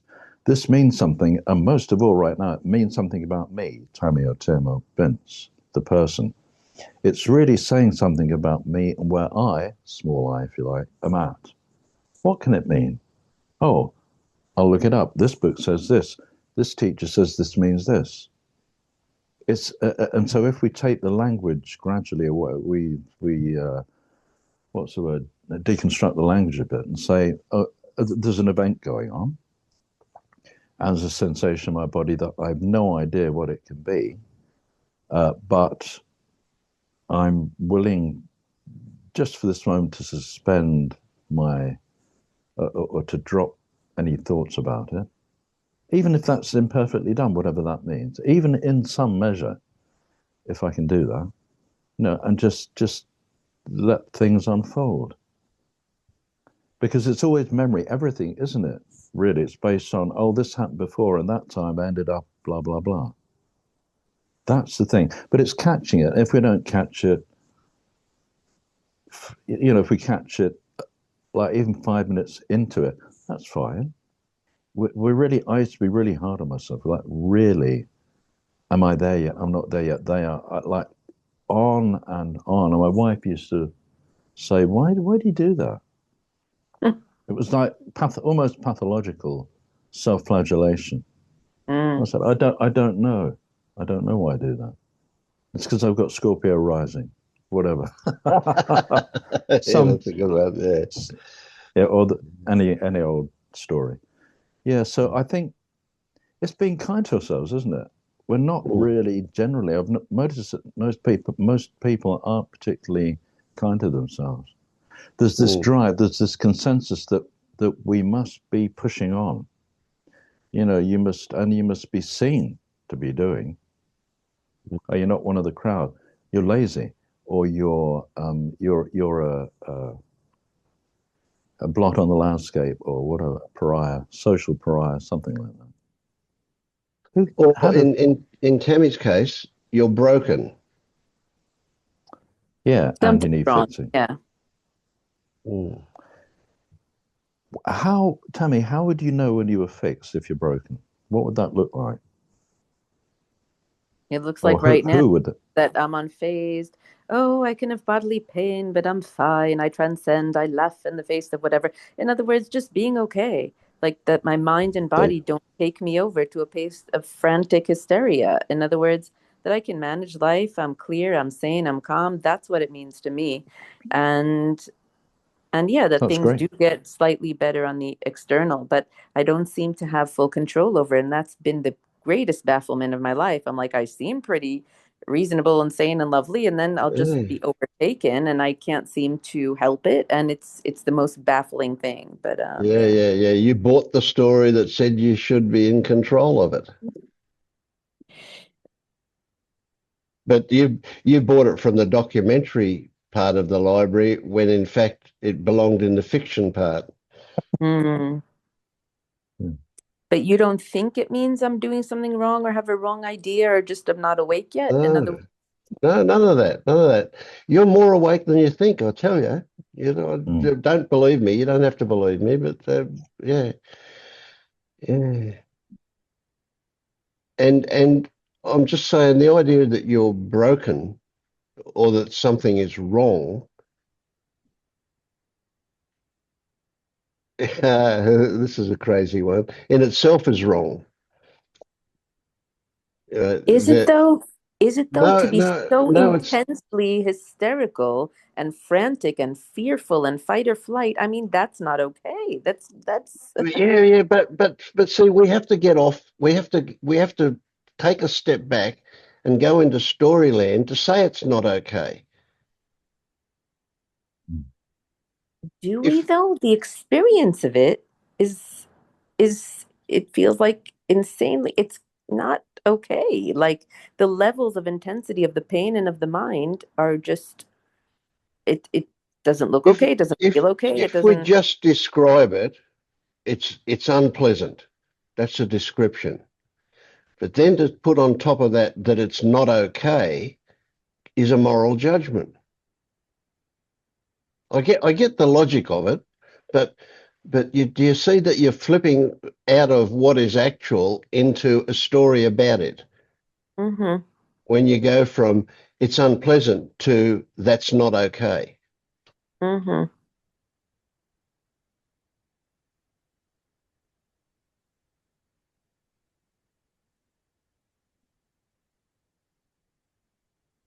Now, that doesn't mean that we have to flip 180 degrees and say, if it's wrong to say it's not okay, does that mean that it is okay? That's not relevant. The whole Hmm. idea of okay or not okay is inappropriate. That's all. It is what it is, and that is something that can only be experienced, not described. And that experience could be described as unpleasant, but unpleasant is kind of factual, whereas okay is moralistic.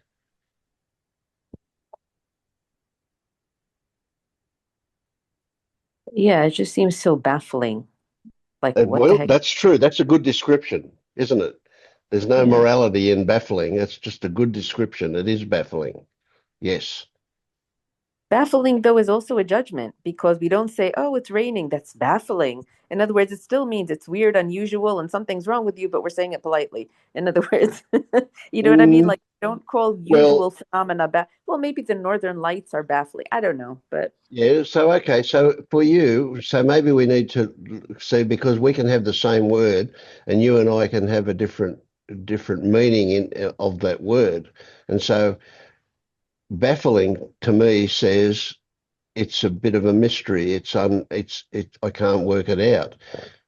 Whereas you might be saying that, but adding to it that there's something wrong with that. yeah, it's definitely out of line, out of the ordinary, out of what should be for sure. Mm. But maybe it'll go if I wake up more, and maybe it won't, and maybe it's there to keep me humble and show us that, we don't have control over everything. I don't know. That's just a story I made up, but yeah. Mm. It's a mystery, isn't it? Yeah. It's so complicated. It's so difficult to pin down. And I say to you that when it's difficult to pin down, welcome to reality.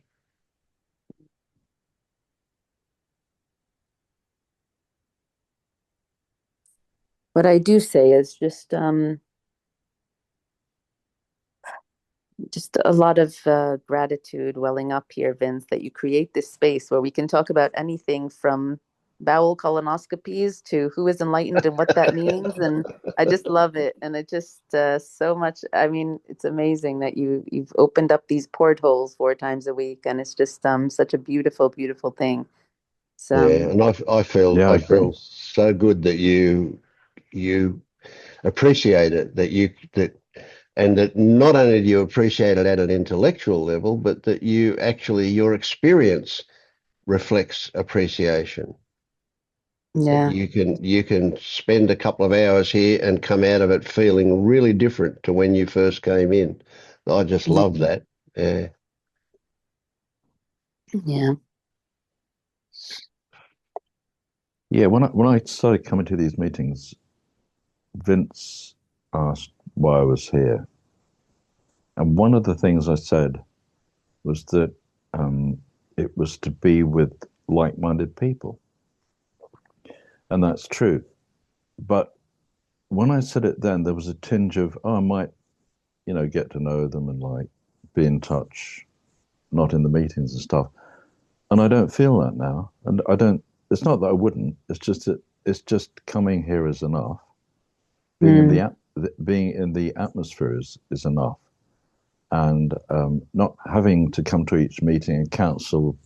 Having the liberty to come and go as I please. But Yeah. it's important to me, and I value it very much.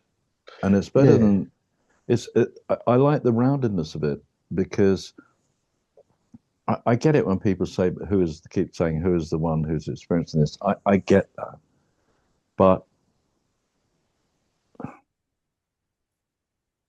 I don't know because it sounds like I'm going to get. I don't want to get into criticism. It's wherever you're at.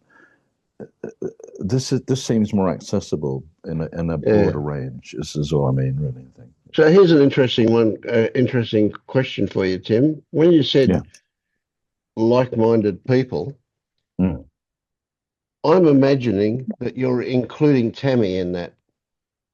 Absolutely. Every Yeah. single person, actually. So You know, here's Tammy who says yeah, she's not awake, and yet she's yeah, like-minded with us. yeah, How's that, yeah, eh? I love it. I love it. That makes me want to yeah, cry. That's beautiful. Yeah. yeah. I find it really valuable what you're saying, Tammy, partly because I've been there and I can relate. It doesn't matter if I couldn't, but I can. A lot of what you say could have been me. Um, and I thought it was I thought, I thought I was a case, a hopeless case, that they got it and I didn't. When would I? And as the cliche goes, when I stopped seeking, and the last bit of the seeking was very subtle, a peek at the newest thing that might, really nail it. I didn't need it. And my wife, here we go, the guru of the week, my wife or life said, you don't need to go to that. You don't need that. You don't. And she was right. But I thought I did. Ergo, I did. I went there. So I can hear all that. And it's this isn't a measurement, and it sounds stupid to say you're so close because that implies some linear Yes. track. Yeah. Yeah. But you kind of are. I mean, if that's not a contradiction, do you see what I mean? There's a sense of it. Yeah.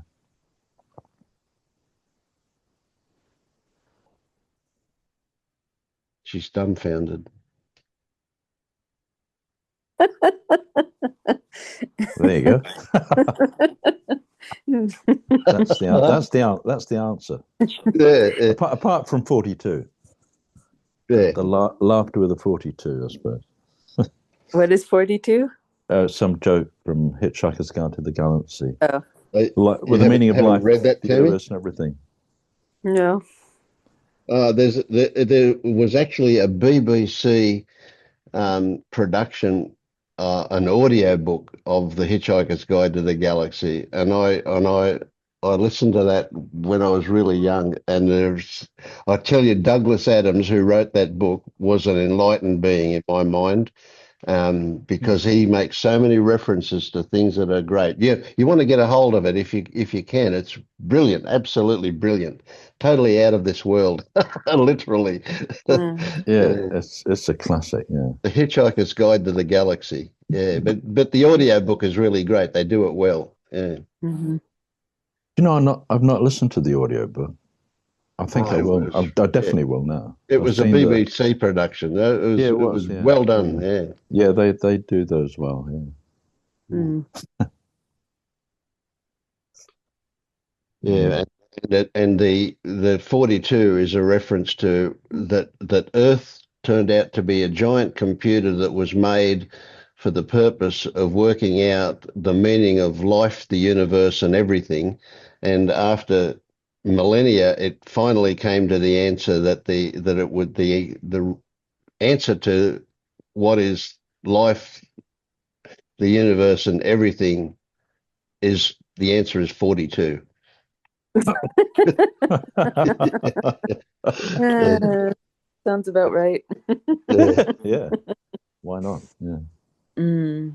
it's good. Actually, yeah. Sci-fi generally saved my ass when I was in my teens. It kept me sane, particularly ones that I know Vincent said he quite liked the more spaceship type things. Am I right? I'm Oh, misquoting it. no, Yeah, not really, not but yeah, necessarily. No, any science fiction is but usually good. I like the stuff where it was kind of they call it, I guess, speculative fiction now, so I think that they call it, but like Philip K. Dick, where they had where there was a lot of dialogue that had Mm, strong characters, and there were slight twists. It could have been like now, but there were slight twists where things went a bit weird, and they were interesting characters. But that I thought that's more like it. That's how I want mm, to live there. I don't mm. like this.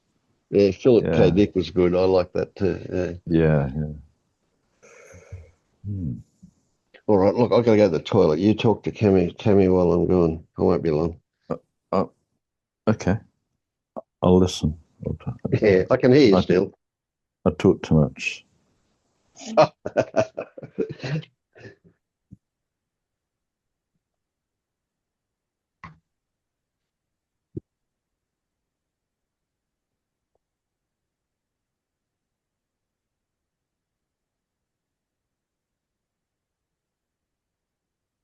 Yeah, I guess I'm not sure what to say except for just my usual stuff of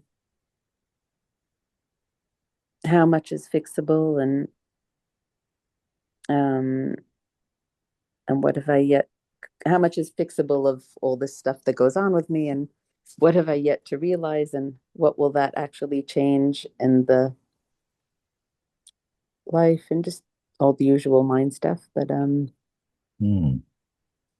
So can you be awake if none of it's fixable? well, from what you guys are saying the last two times, it appears that perhaps yes. As long as I'm not a premeditated murderer, everything else can just arise. Um,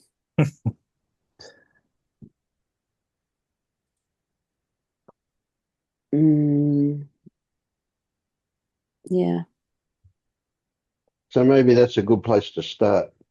Let's not worry about fixing this stuff. Let's just focus on being okay with it. We And know even it's Yeah, that's for me, possible. yeah. challenging to do all the time, Hmm. but more and more, I guess, especially clarifying some of the beliefs around those things here um and realizing what is childish or just not going to happen in this lifetime about perfection on all kinds of levels and slowly coming to more acceptance, I guess. Um, I- even If accepting that sometimes I can't accept. And yeah. Tammy, have you used the VinceBot for any queries that you've had out of interest? Yeah, I've used it a bit, Hmm. started to Ask look it. at it. Yeah. Here's a suggestion. You can make up your own prompt. Ask your version of lifetimes. Ask that about uh, reincarnation or something. Why? I did. Did you say why? Yeah. You mentioned the word that popped out of something you just said was lifetimes. Okay, being Hmm. kind of, I'm paraphrasing, being at this for lifetimes or something. Um, I did purely out of curiosity ask it about something around reincarnation that was prompted by something I think Jed McKenna was saying, or whatever, a combination of things. And it goes on a very, very, very deep dive into it. It won't let you go. It Hmm. won't let you go. Hmm. And until there's just, well, you'll see. Hmm. It's really, really, really thorough. I ran out of free. It was so thorough. I ran out. Your time's up with a free chat GPT on the Hmm. cliffhanger. I knew what it was. I'd gone far enough, and I kind of knew. Without I knew. I mean, I just wanted to see how like the finer grains of it all it would take me. It's amazing. Hmm. And I was at one point I was going to thinking of becoming a guide at LU. Stacey was trying to talk me into it. She said, "I think you'd make a really good guide." I said, "I'm not sure. I prefer real time stuff rather than texts back and forth. It's Hmm. just the way I am." So this is why, for me, the Vince spot is the equivalent of that sort of thing. It's amazing, absolutely Hmm. amazing. It's just that you don't have to do that. It's just a thought. Hmm. You'll do what you do anyway. It's just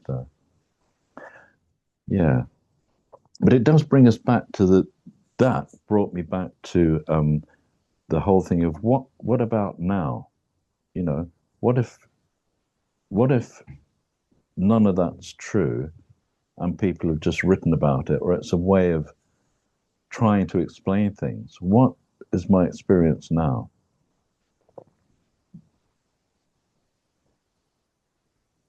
Without going into all the stories or using descriptive like adjectives and stuff. What can I really experience now? What you know? you've described how you are now, and then you went into the last bit about the fixing. What is left to fix, which you said earlier. But you're doing okay right now, it seems. Is that so? And until you go into that, I wonder how much is left thing. Um, Or have I missed the plot, lost the plot? no, no. It's just that I know that I have moments of deep peace my whole life, and I know that I have moments of craziness. And so when I'm at peace, I'm usually not fully at peace for more than a minute. I'm like, okay, that was nice. Now, how do we solve the craziness that's going to come soon? Because I know it's coming. So it's more Okay. about like, I don't want to just enjoy these talks or time with awake people or anything. I don't want to just Mm, enjoy. I want to actually get tools to not be crazy later. Um, mm, so that's what's that about because I know that like I do have moments of great calm and seeing things and mm, whatever, just being calm and clear. But what is left still to, I want to, I'm driven to relieve the suffering at all levels and to be as clear as I can and to not be deluding myself and to be as much as I can at peace. And so I'm still, I'm always wanting to see where I'm deluding myself, where I'm mistaken, where I'm holding beliefs that are whatever, where I can, what I can still let go of. I don't know. mm. Or what I can be That's seeing great. Yeah. better, or how much of the physical stuff can I abate, how much of the mental stuff. In other words, where am I still mistaken or causing unnecessary suffering or not seeing something? That's all I meant by those things, yeah. Okay. Good. I can tell you, it's really easy to tell you. An ashram and salt water? No, no. It's when you say, "Where am I?" It's believing that there's somebody there that's doing it. I know this is old stuff, of course, and it's we can kind of go, "Oh, Jesus, that again," you know. But it is the ownership of that stuff where the problem is, not the stuff itself. It's the ownership of it. Yeah. And although it is a hackneyed, it is oh, this thing again. That really is it. It is the who am I, but it's not. I mean, I think there are more elegant ways of saying it. And again, the Vince book or Vince, or that's the crux of it. Who is this, or where is this one? Is that even findable, locatable? You know, I don't know how to answer that, but I think I resonate more with like, is this stuff me? In other words, yeah, that's another it's way of, me yeah. that's Is thinking is it, me that stuff that's me? doing Yeah. it, me that's feeling. Yeah, But exactly. Yeah, yeah. It's however whichever phrase works for you, or it's Hmm. pointing in the same direction. It's what lands well with you, and keep asking it, but not like robotically. Just being mindful of that as a kind of um, not anchor, like not an implant, sort of just something there. That's a tool. I mean, it's a tool, isn't Hmm. it? What did they call it? A thorn to remove a thorn, and that sort of thing. Yeah, But it's a yeah, really it's one of to me, the most valuable tools because it's the crux of the whole yeah. thing. It just occurs to me you could start with the name Tammy. That's what I see on the screen. This name Tammy. Uh, Now, is Tammy who you are, or is it a convenient label to describe what is indescribable?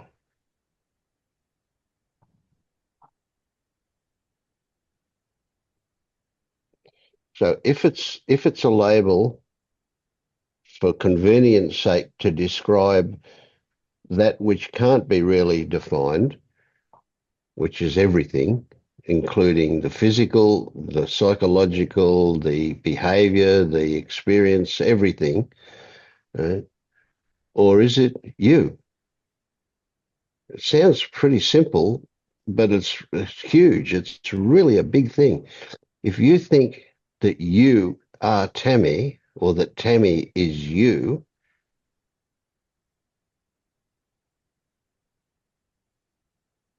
you're chained to a story.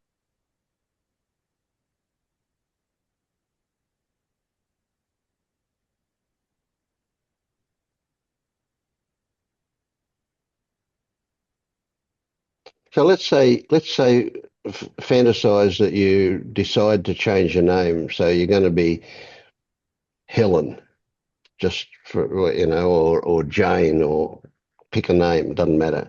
You decide to change your name to somebody else. If we don't call you Tammy from now on, let's call you what, Naomi. I like Naomi, right? Right, you can be Naomi from now on. Are you going to take everything that Tammy it represents and attach it to Naomi, or is it just a different label that you're going to use for a moment to describe that which is so complicated and complex and infinitely, well, whatever, that it can't be? It's just a name that is conveniently used to point to that organism and stuff that can't be seen or isn't part of that organism, like the actual experiencing that takes place. Are So you you could, talking about, yeah, sorry, go go on. on. There you go. Are you talking about, like, clearly Tammy is a label for all of this body, these mind patterns, this voice, how it sounds, all of that, the posture. This one here that walks and acts like this and things like this, but are you saying that I'm chained to the story of the past of this body, Mm. mind, and into the story of what it's capable of and stuff? Yeah, that's part of it, but yes, yeah, that's true. And so would you say that that which is now only a memory, that when it did occur certainly changed you, but that which is now only a memory is actually part of you other than as a memory?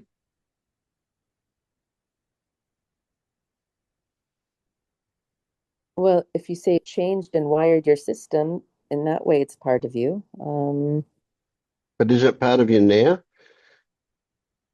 It formed your shape, so I don't understand the Yeah, yeah, question. but it formed what you are now, but is it now part of you? It was done and dusted some time ago, wasn't it? Are you the same person that you were when you were 7 years old?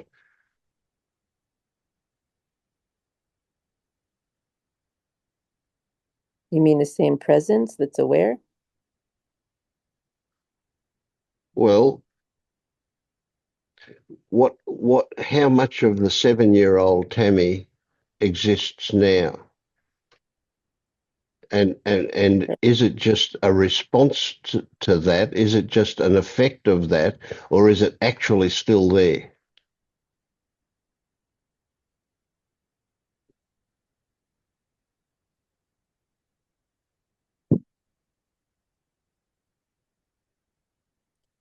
I'm not sure what you're referring to, the body and mind and thoughts, or are you referring to the fact that Yeah. I'm just Well, awake and I'm saying that none of that exists now. hmm We've got a story, and it's hmm just a story that back when you were 7 years old, that was who Tammy was. hmm But you've evolved into this. Now that's a story. The evolution into this is a story that we use, and it sounds like a good story, so we'll call it real. But nevertheless, what is there for you now, what exists as Tammy now, is absolutely brand new. Now, this is another story about continuity that We presume there's continuity. We presume that your history is part of you now, but it's only a story about what was. What is there now? What the now that you are is absolutely brand new. You're not even the same Tammy you were 5 minutes ago, because amongst other things, what we were speaking about has changed you. Is this just a thought? You mean what I was 5 minutes ago? Yeah, it was different. Hmm. You're not even the same Tammy you were at the beginning of that sentence. What you are now is what you are now, and that's already gone. Now you're what you are now. So every instant is absolutely fresh. It Hmm. doesn't exist in time. But anyway, that's another story. We don't want to go too far at the moment. That's kind of running ahead of ourselves. But the connection to your history is a big part of it. And Hmm. it's certainly practical to say I've learned things from my history, and that helps me shape intention for the future or whatever. But that's when you're having a memory of the past, you're having the memory in the present. It's only about the past. Hmm. So the idea that Tammy, the name, the label, points to something actual is rather interesting, isn't it? The Hmm. word, it's like, wow, we should change the name at every instant as well to be really accurate. But of course, it's not practical to do that. So we'll keep the same name that we've had forever. But it is just a label that's convenient.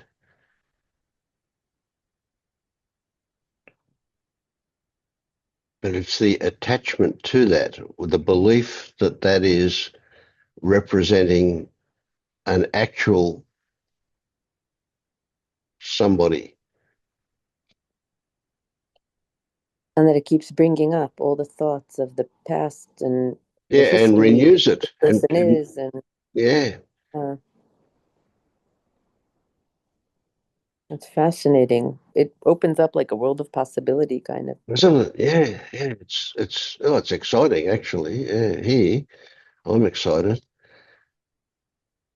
because all of a sudden the connection to a self called Tammy is now more tenuous. Hmm.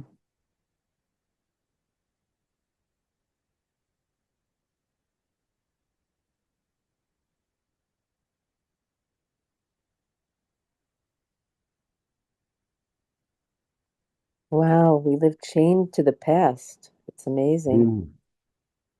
Instead of every Yes. moment just being fresh, it's amazing. Wow. Yeah, that's such a big one. That really is. Yeah.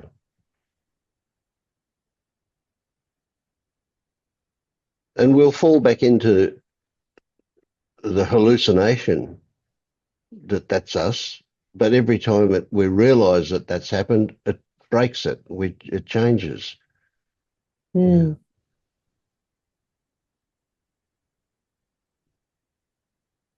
So you kind of hold the Vince story as a loose thing that's practical, but your experience is every moment is just a moment without the burden of that. Yeah. Yeah. Yeah. I'm kind of lucky in that when I think of myself in the past, it kind of almost becomes a comic book character. It's like, phew, even me yesterday is ephemeral. It's not. It's just a memory that's really incomplete. It's there's no possible way I can re-experience what I experienced yesterday because it's gone and it's finished. But so I can only get a kind of a little glimpse at it, and even then I don't know how accurate it is. So I get this kind of black and white comic book character is the feeling that comes along when I think of the past. Hmm. Mm.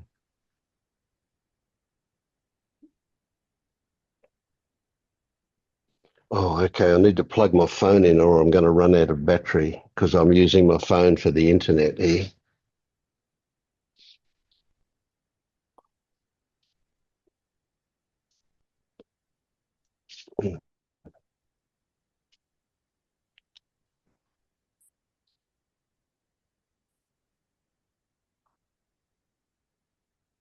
Okay.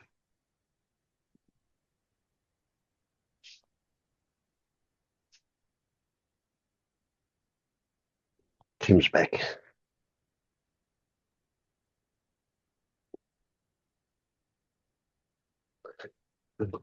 Yeah, I just had to say goodbye to my wife and put the kettle on and attempt to one-handedly make a tea. But I'm back. Yeah, Mm. I'm glad you're here. Otherwise, I'd be on my soapbox the whole time. No, no, no. It's a good soapbox. I've heard many worse soapboxes, especially mine. Yeah. So, but no, I was listening, and that last part really is um, the Tammy that was when you were young, and how for me, like Vince, that these when I look back, it's almost laughable. There's these little vignettes, and they're usually just still images, really, of scenarios that I might have, or fixes I might have found myself in, and it's just, I mean, there may well be stuff. I'm sure, don't doubt that there's an end, but some of the, should we say, trickier things situations I found myself in, are ridiculous. It's like watching an absurdist film, like, I don't know, Monty Python or something. Really, not quite as funny, but it's just mad. It's like it's mad, but without the charge that, oh no, that was mad, that was stupid. It's just like nothing. It's like it's bizarre, but in an absurdist, as in the absurdist humor way, like life is on a good day. Anyway, yeah. So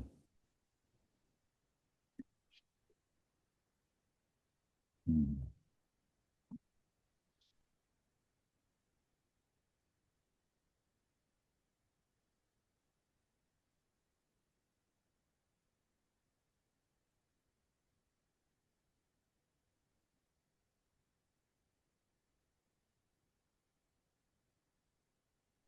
And how much of it is about thinking that it's bizarre or wrong? Like my friend, I don't know if you were there when I was telling about my friend who kind of like yells at her husband and yells at her kids, and like she'll tell me, but she's not really too bothered about it or trying to change it. Like she's okay with herself. And how much of it is that we just try to perfect ourselves and think it's you know, yeah. spend You so could much be talking, yeah. different. You could be talking about my wife. That's what she's like. And I'm not. No, she really is like that. And like 1 minute she'd be, oh yeah, yeah, yeah. What are you doing? Why are you putting that where that there? That doesn't go. That And then it's back to but she's one of the most aware. Oh, here we go. How can you be aware and awake people I've ever met? And it took me a long time to be able to say that because, well, for various reasons. But and people, warm to her, and but you wouldn't. And the kids take the piss out of her for being like that. Well, we all do. It's like she's fiery, she's passionate, like I guess like Vince was describing himself. And so, but she doesn't. Sometimes, okay, sometimes she say because her dad's like it, but he's like that's another story. She said, "I want to be less like Ray," and I said, "Well, you're not him, and he's bound to have influenced you." But there are lots of other things, and you're fine. And most of the time, she is fine. She doesn't really. And okay, she's got a phobia about big dogs, mastiffs mainly, because she witnessed an attack on another dog by a mastiff when we were younger, and one came down and says, "We're coming back from our daughters," and on the bus, we came down the stairs, and there were one of these. Is it XL bullies? These massive. They got massive heads, a massive mastiffs with a muzzle on, and she froze. I was just getting off, and she was saying, "Tim, Tim," and I said, "It's all right. Hold my hand and come off," you know. And she was like shaking, but she didn't let that say anything about her. She let that pass through her, and she said, "Yeah, I still don't like dogs, and that's okay." So, and to me, that was the lesson, and that's okay, because I wasn't. Mm. I had to master that. I had a checklist of things. Once this is done, I'll be fill in the blank, which is Mhm. just mad, you know?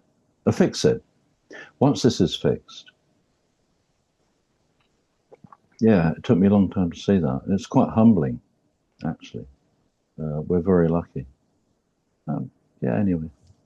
Yeah, like is I, anger a sign that you're not awake? Is physical pain a sign you're not awake? All no, these questions, and no, look at, if you look at any, there's rare footage, I think, of Nizagadata. He would go off his trolley. He'd like rant at people. Sorry, it's not correct to do an accent, really, but you don't need to be here. Go home. Why did you bother coming? You know, whether he was taunting them like poking the bear, as Vince calls it, or not. Sometimes he meant it. You go and see Charlie Farnsbarns, the guru up the road, or whatever his name is. Um, but he'd be, and also some people said it could have been because he was in pain, because he had throat cancer, or it might, but he'd always, it seems, that's just the way he was. That's just the way he was. That was his Yeah, he was a delivery. cranky looking bugger too. He also, yeah, he was. Whereas you get other people, no names mentioned, who just sit there in a very mild mannered. Well, actually, they're usually British. Let's be frank. No, I mean, you get that other end of the spectrum, and all in between. But they're all doing their job, and they have the right. They will attract those who need to be there, as will the Joe Dispensers of this world, who are doing. I think they're doing good stuff at that level.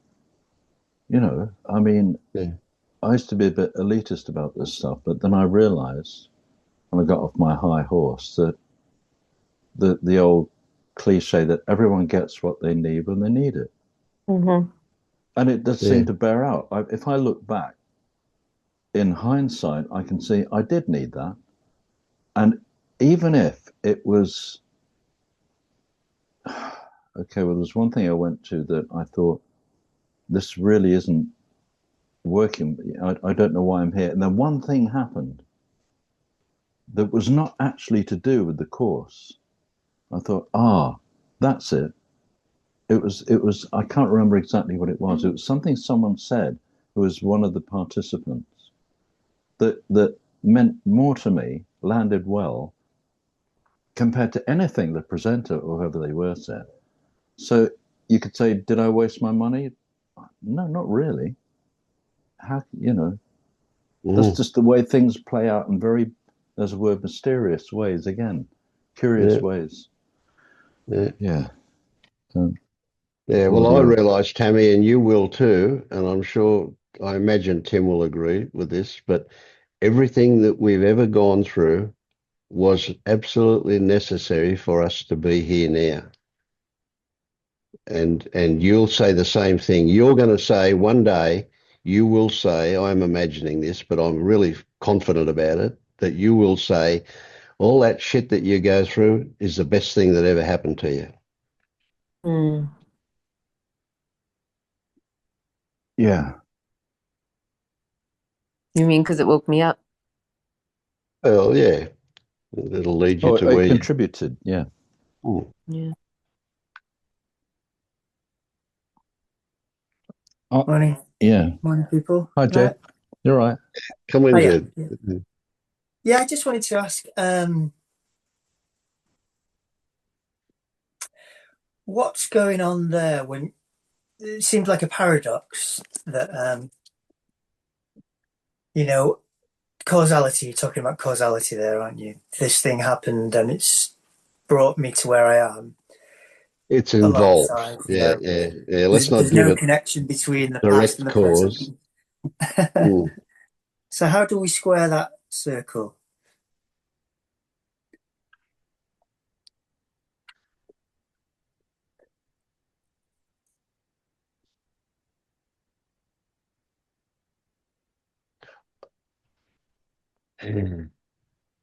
It's a tricky one, isn't it? The connection between the past and the present. So how do we escape the concept of continuity when we talk about evolution? We talk about what was evolves into what is, kind of thing, and we're constantly evolving. So we can't dismiss the, that that there is continuity if we look at it that way. But maybe it's that simply we can't actually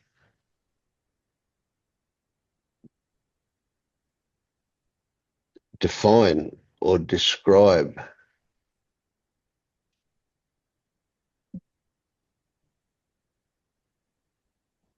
So let's look at it from how we are now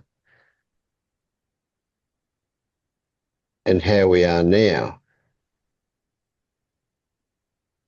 What you can easily see, I imagine, you can easily see that the first how you are now is different in some way, unknown maybe, but different to the second how you are now. Even though it was only a few seconds later, you've had a few extra breaths, so you've got more oxygen molecules in your lungs, or whatever is happening, whatever the effect of the words that were said were, has brought about a change.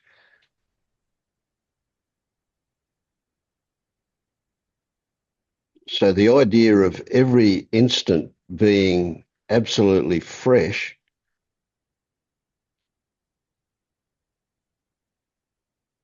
uh, can we actually experience that?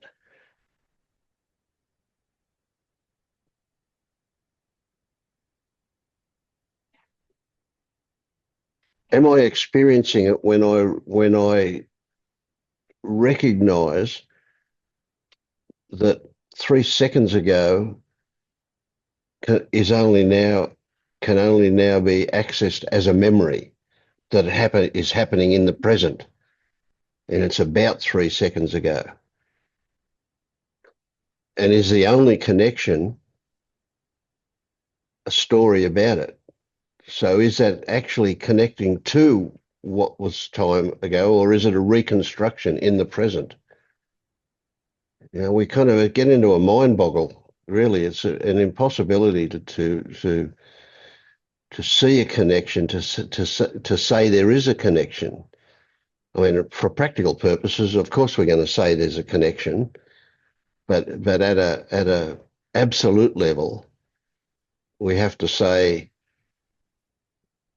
I can't even get a grasp on now, because when I said the word now, it actually took 100 milliseconds to say it, and the beginning of it was in the past before the end of it was out of my mouth.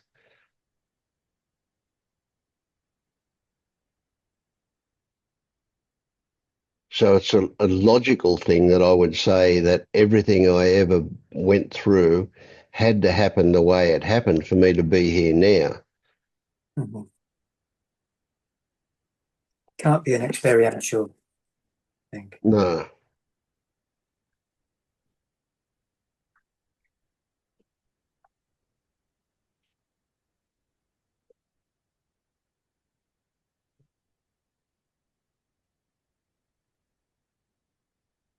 So when we say cause and effect, I mean, my soapbox story about cause and effect is that as we understand it, cause and effect is a simplistic notion. And that is because we imagine that one or two causes will have a certain effect. But the reality is, and this is again just a story, the reality is that it's an infinite number of conditions that are involved in any happening. And Yeah. that infinity goes back to the beginning of, if there is a beginning of existence, if there is a Yeah. beginning to existence, nothing is excluded anywhere, anywhere, anytime. But again, see, we're playing with at a conceptual level. That's all we can do. Mm-hmm. We can't Mm-hmm. experience that.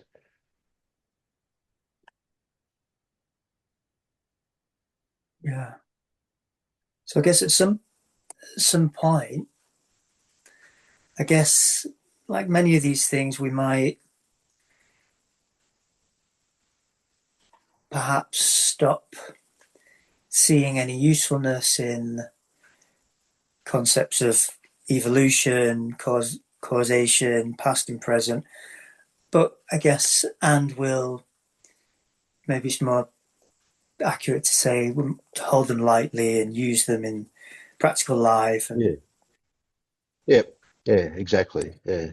yeah, Yeah. I mean, a lot of things we know are not actual. We still talk of as if they were actual to people who believe they're actual. It's just how we get on, isn't it? yeah, and I guess I'm thinking about using those ideas in these meetings seems to be helpful. I guess at a certain level, you might say, or something like that. Mm, mm. Yeah, see, the problem with these meetings, I say the problem, it's no matter what I say, it's ridiculous. There are no problems. But what I was going to say was the problem with these meetings is we talk about stuff, which means that we're only touching anything at a really superficial level.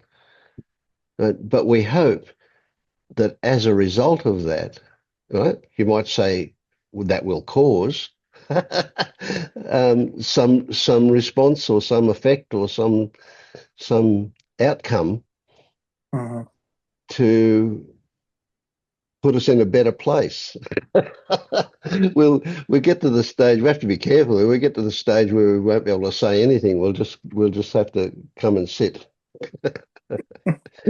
Yeah, yeah, Mm. yeah. But I think one of the ingredients is the authenticity, the humanly relatable aspect of all this that I like. Um, it's a doorway, you know. You can go to these Yeah, other meetings where I'm doing my old thing again. There's the guy or woman up there who's being prescriptive, and this is the way it is. Thank you. And that, it sounds simplest. That's pretty much it. I mean, if you really boil it down to that.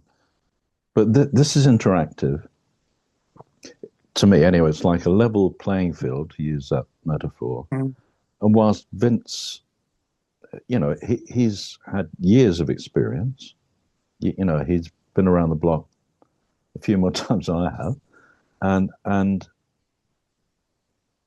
it's like a dance. There's a kind of dance that goes on between people here, and there is something happens. I mean, and I think you'd be hard pushed to ask anyone who comes here, unless they really were quotes meant to be somewhere else. That sounds stupid, but you'd be hard pushed to find one of them that hadn't been affected in some way or inspired. I can't know this. I'm guessing that it's an environment that fosters that, That's the only way I could put it, really. It's the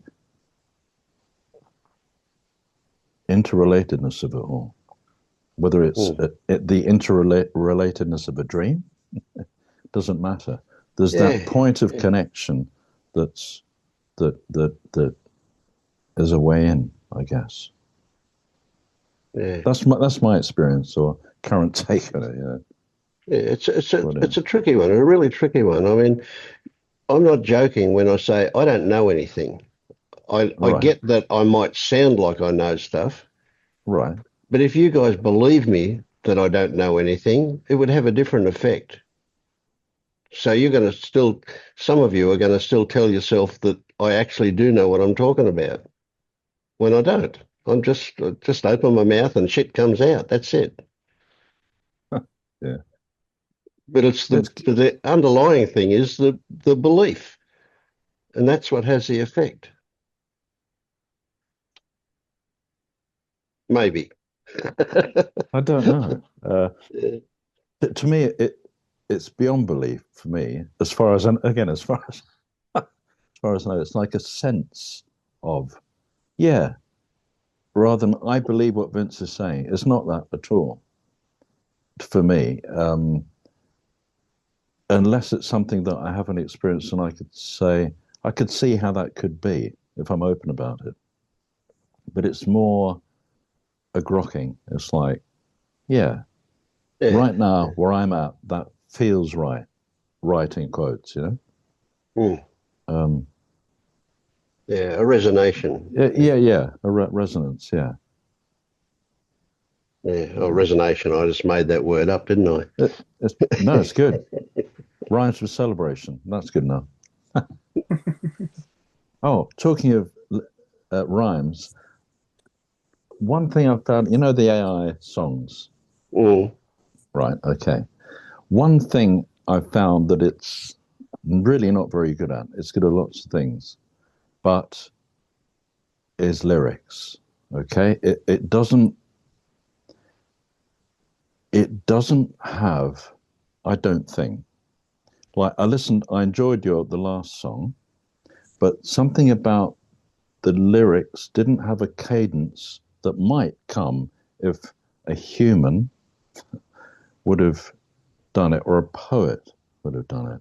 It hasn't kind of got that. And I was then wondering, where does that, whatever bit that's missing, come from? What is that component? And I don't know. But there's something a bit janky currently about that. Mm. Okay. Yeah. Um, Yeah, and I it's haven't not that paid they're the wrong. money, so consequently, I'm just using the free version of it. But Yes, so am I. And I was tempted to pony up 20 quid or whatever it is, but I'm yeah, not yeah, me sure. too. Because I Yeah, could yeah. I could use it for production because of my hearing loss. I could say, can you compensate for my hearing loss at X hertz or kilohertz, so that I can hear what's really going on, sort of Mm. bass frequencies, as an example, or can you refine this? There's a big argument about that, and but I would use it as a tool like that, and so I might pony up 20 quid for that, but I'm still not sure. Yeah, yeah, yeah. Um, Well, I was be- tempted because you get a lot more control over it with when you do pony up the exactly. money. In Yeah, yeah, fact, yeah. in fact, talking now, I think I will. It was Mm. either that or the full version of Chat GPT, and I've got Perplexity, which gives you that. But you can't. There's certain restrictions. You can't. Yeah, yeah. You can't get the Vince spot there. Yeah. And Well, I yeah, haven't been using the Vinspot to do the lyrics, but I've been using Chat GPT and the same one that I've been using to make stories, so it knows what I'm about quite a right. bit. So, But yeah, look, and I was ashamed that Jed just disappeared because he's a musician as well. I'd be interested oh in his right, yeah, feedback. Yeah, yeah, yeah. same, yeah.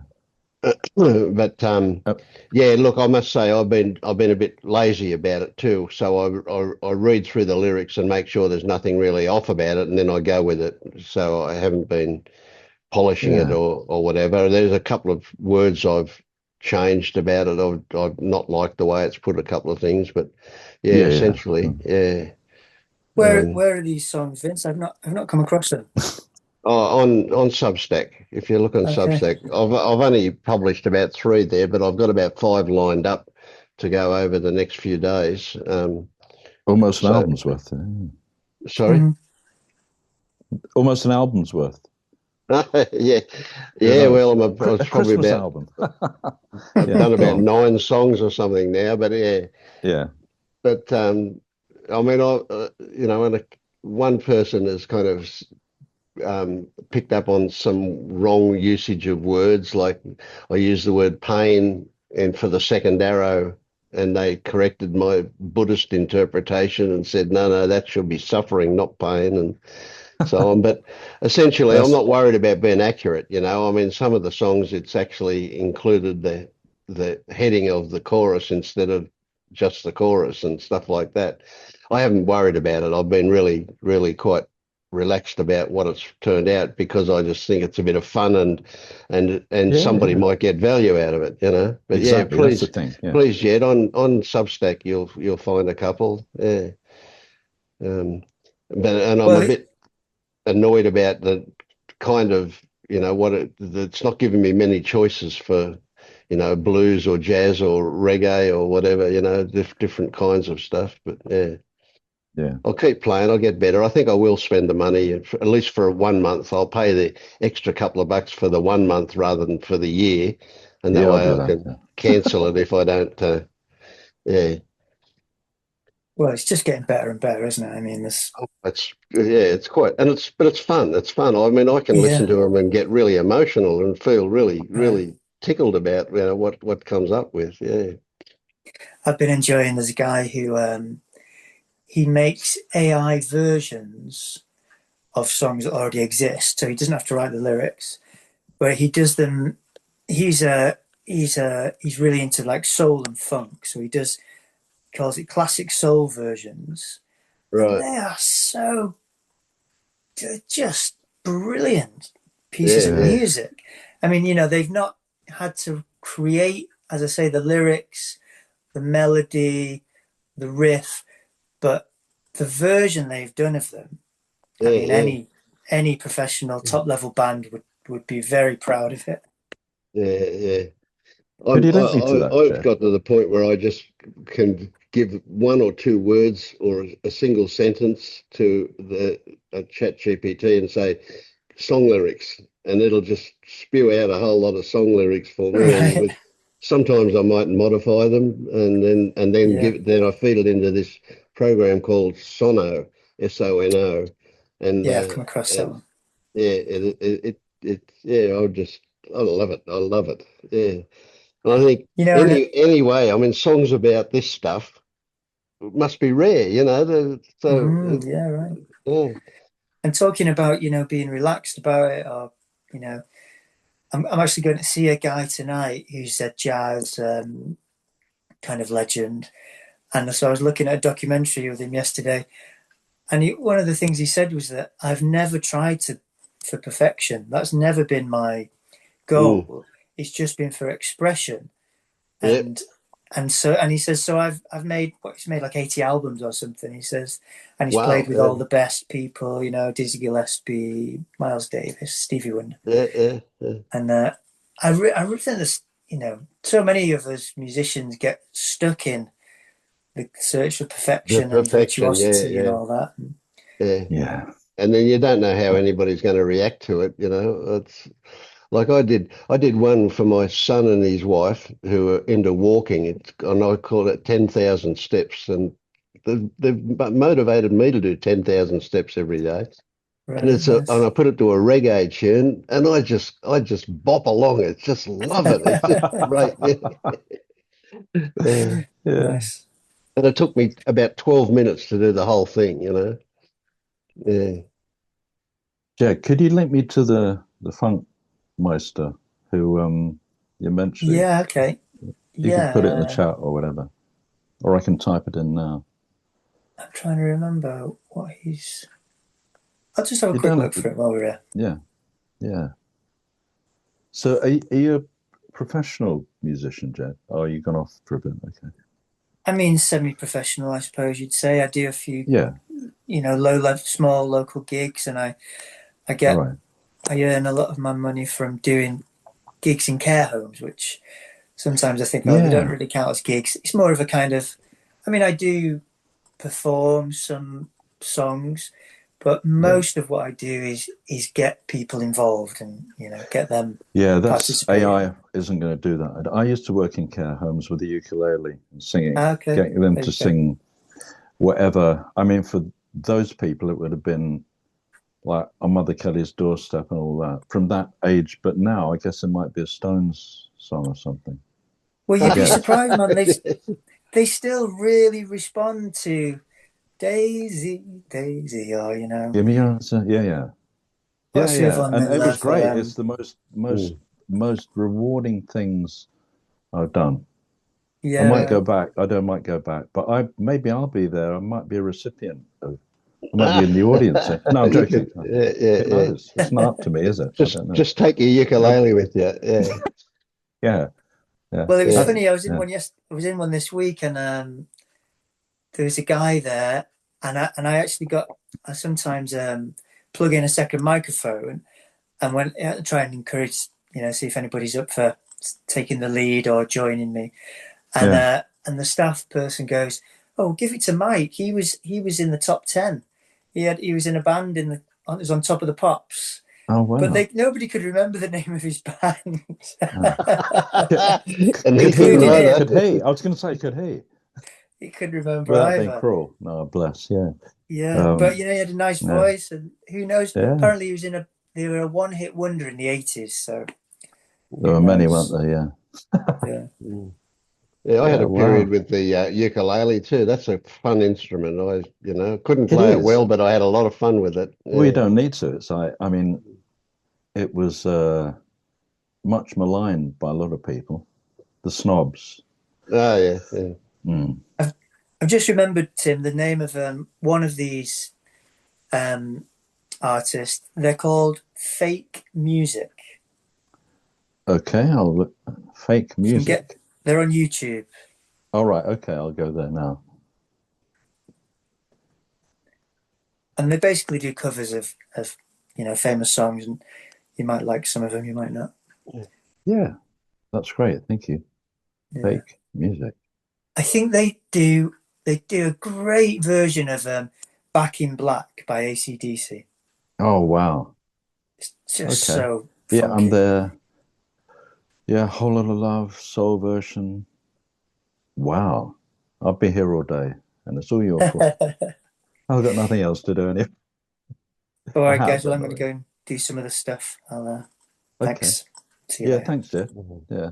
See you later. All right. Well, I might wind up too, eh? It's coming up for 9 o'clock. So, Yeah, I can go to Lidl or somewhere, get some shopping. yeah. Okay. Okay. All right. See you later. See you, All Tammy. right. Take Bye, care. Bye, guys. Tammy. See you soon. Bye now.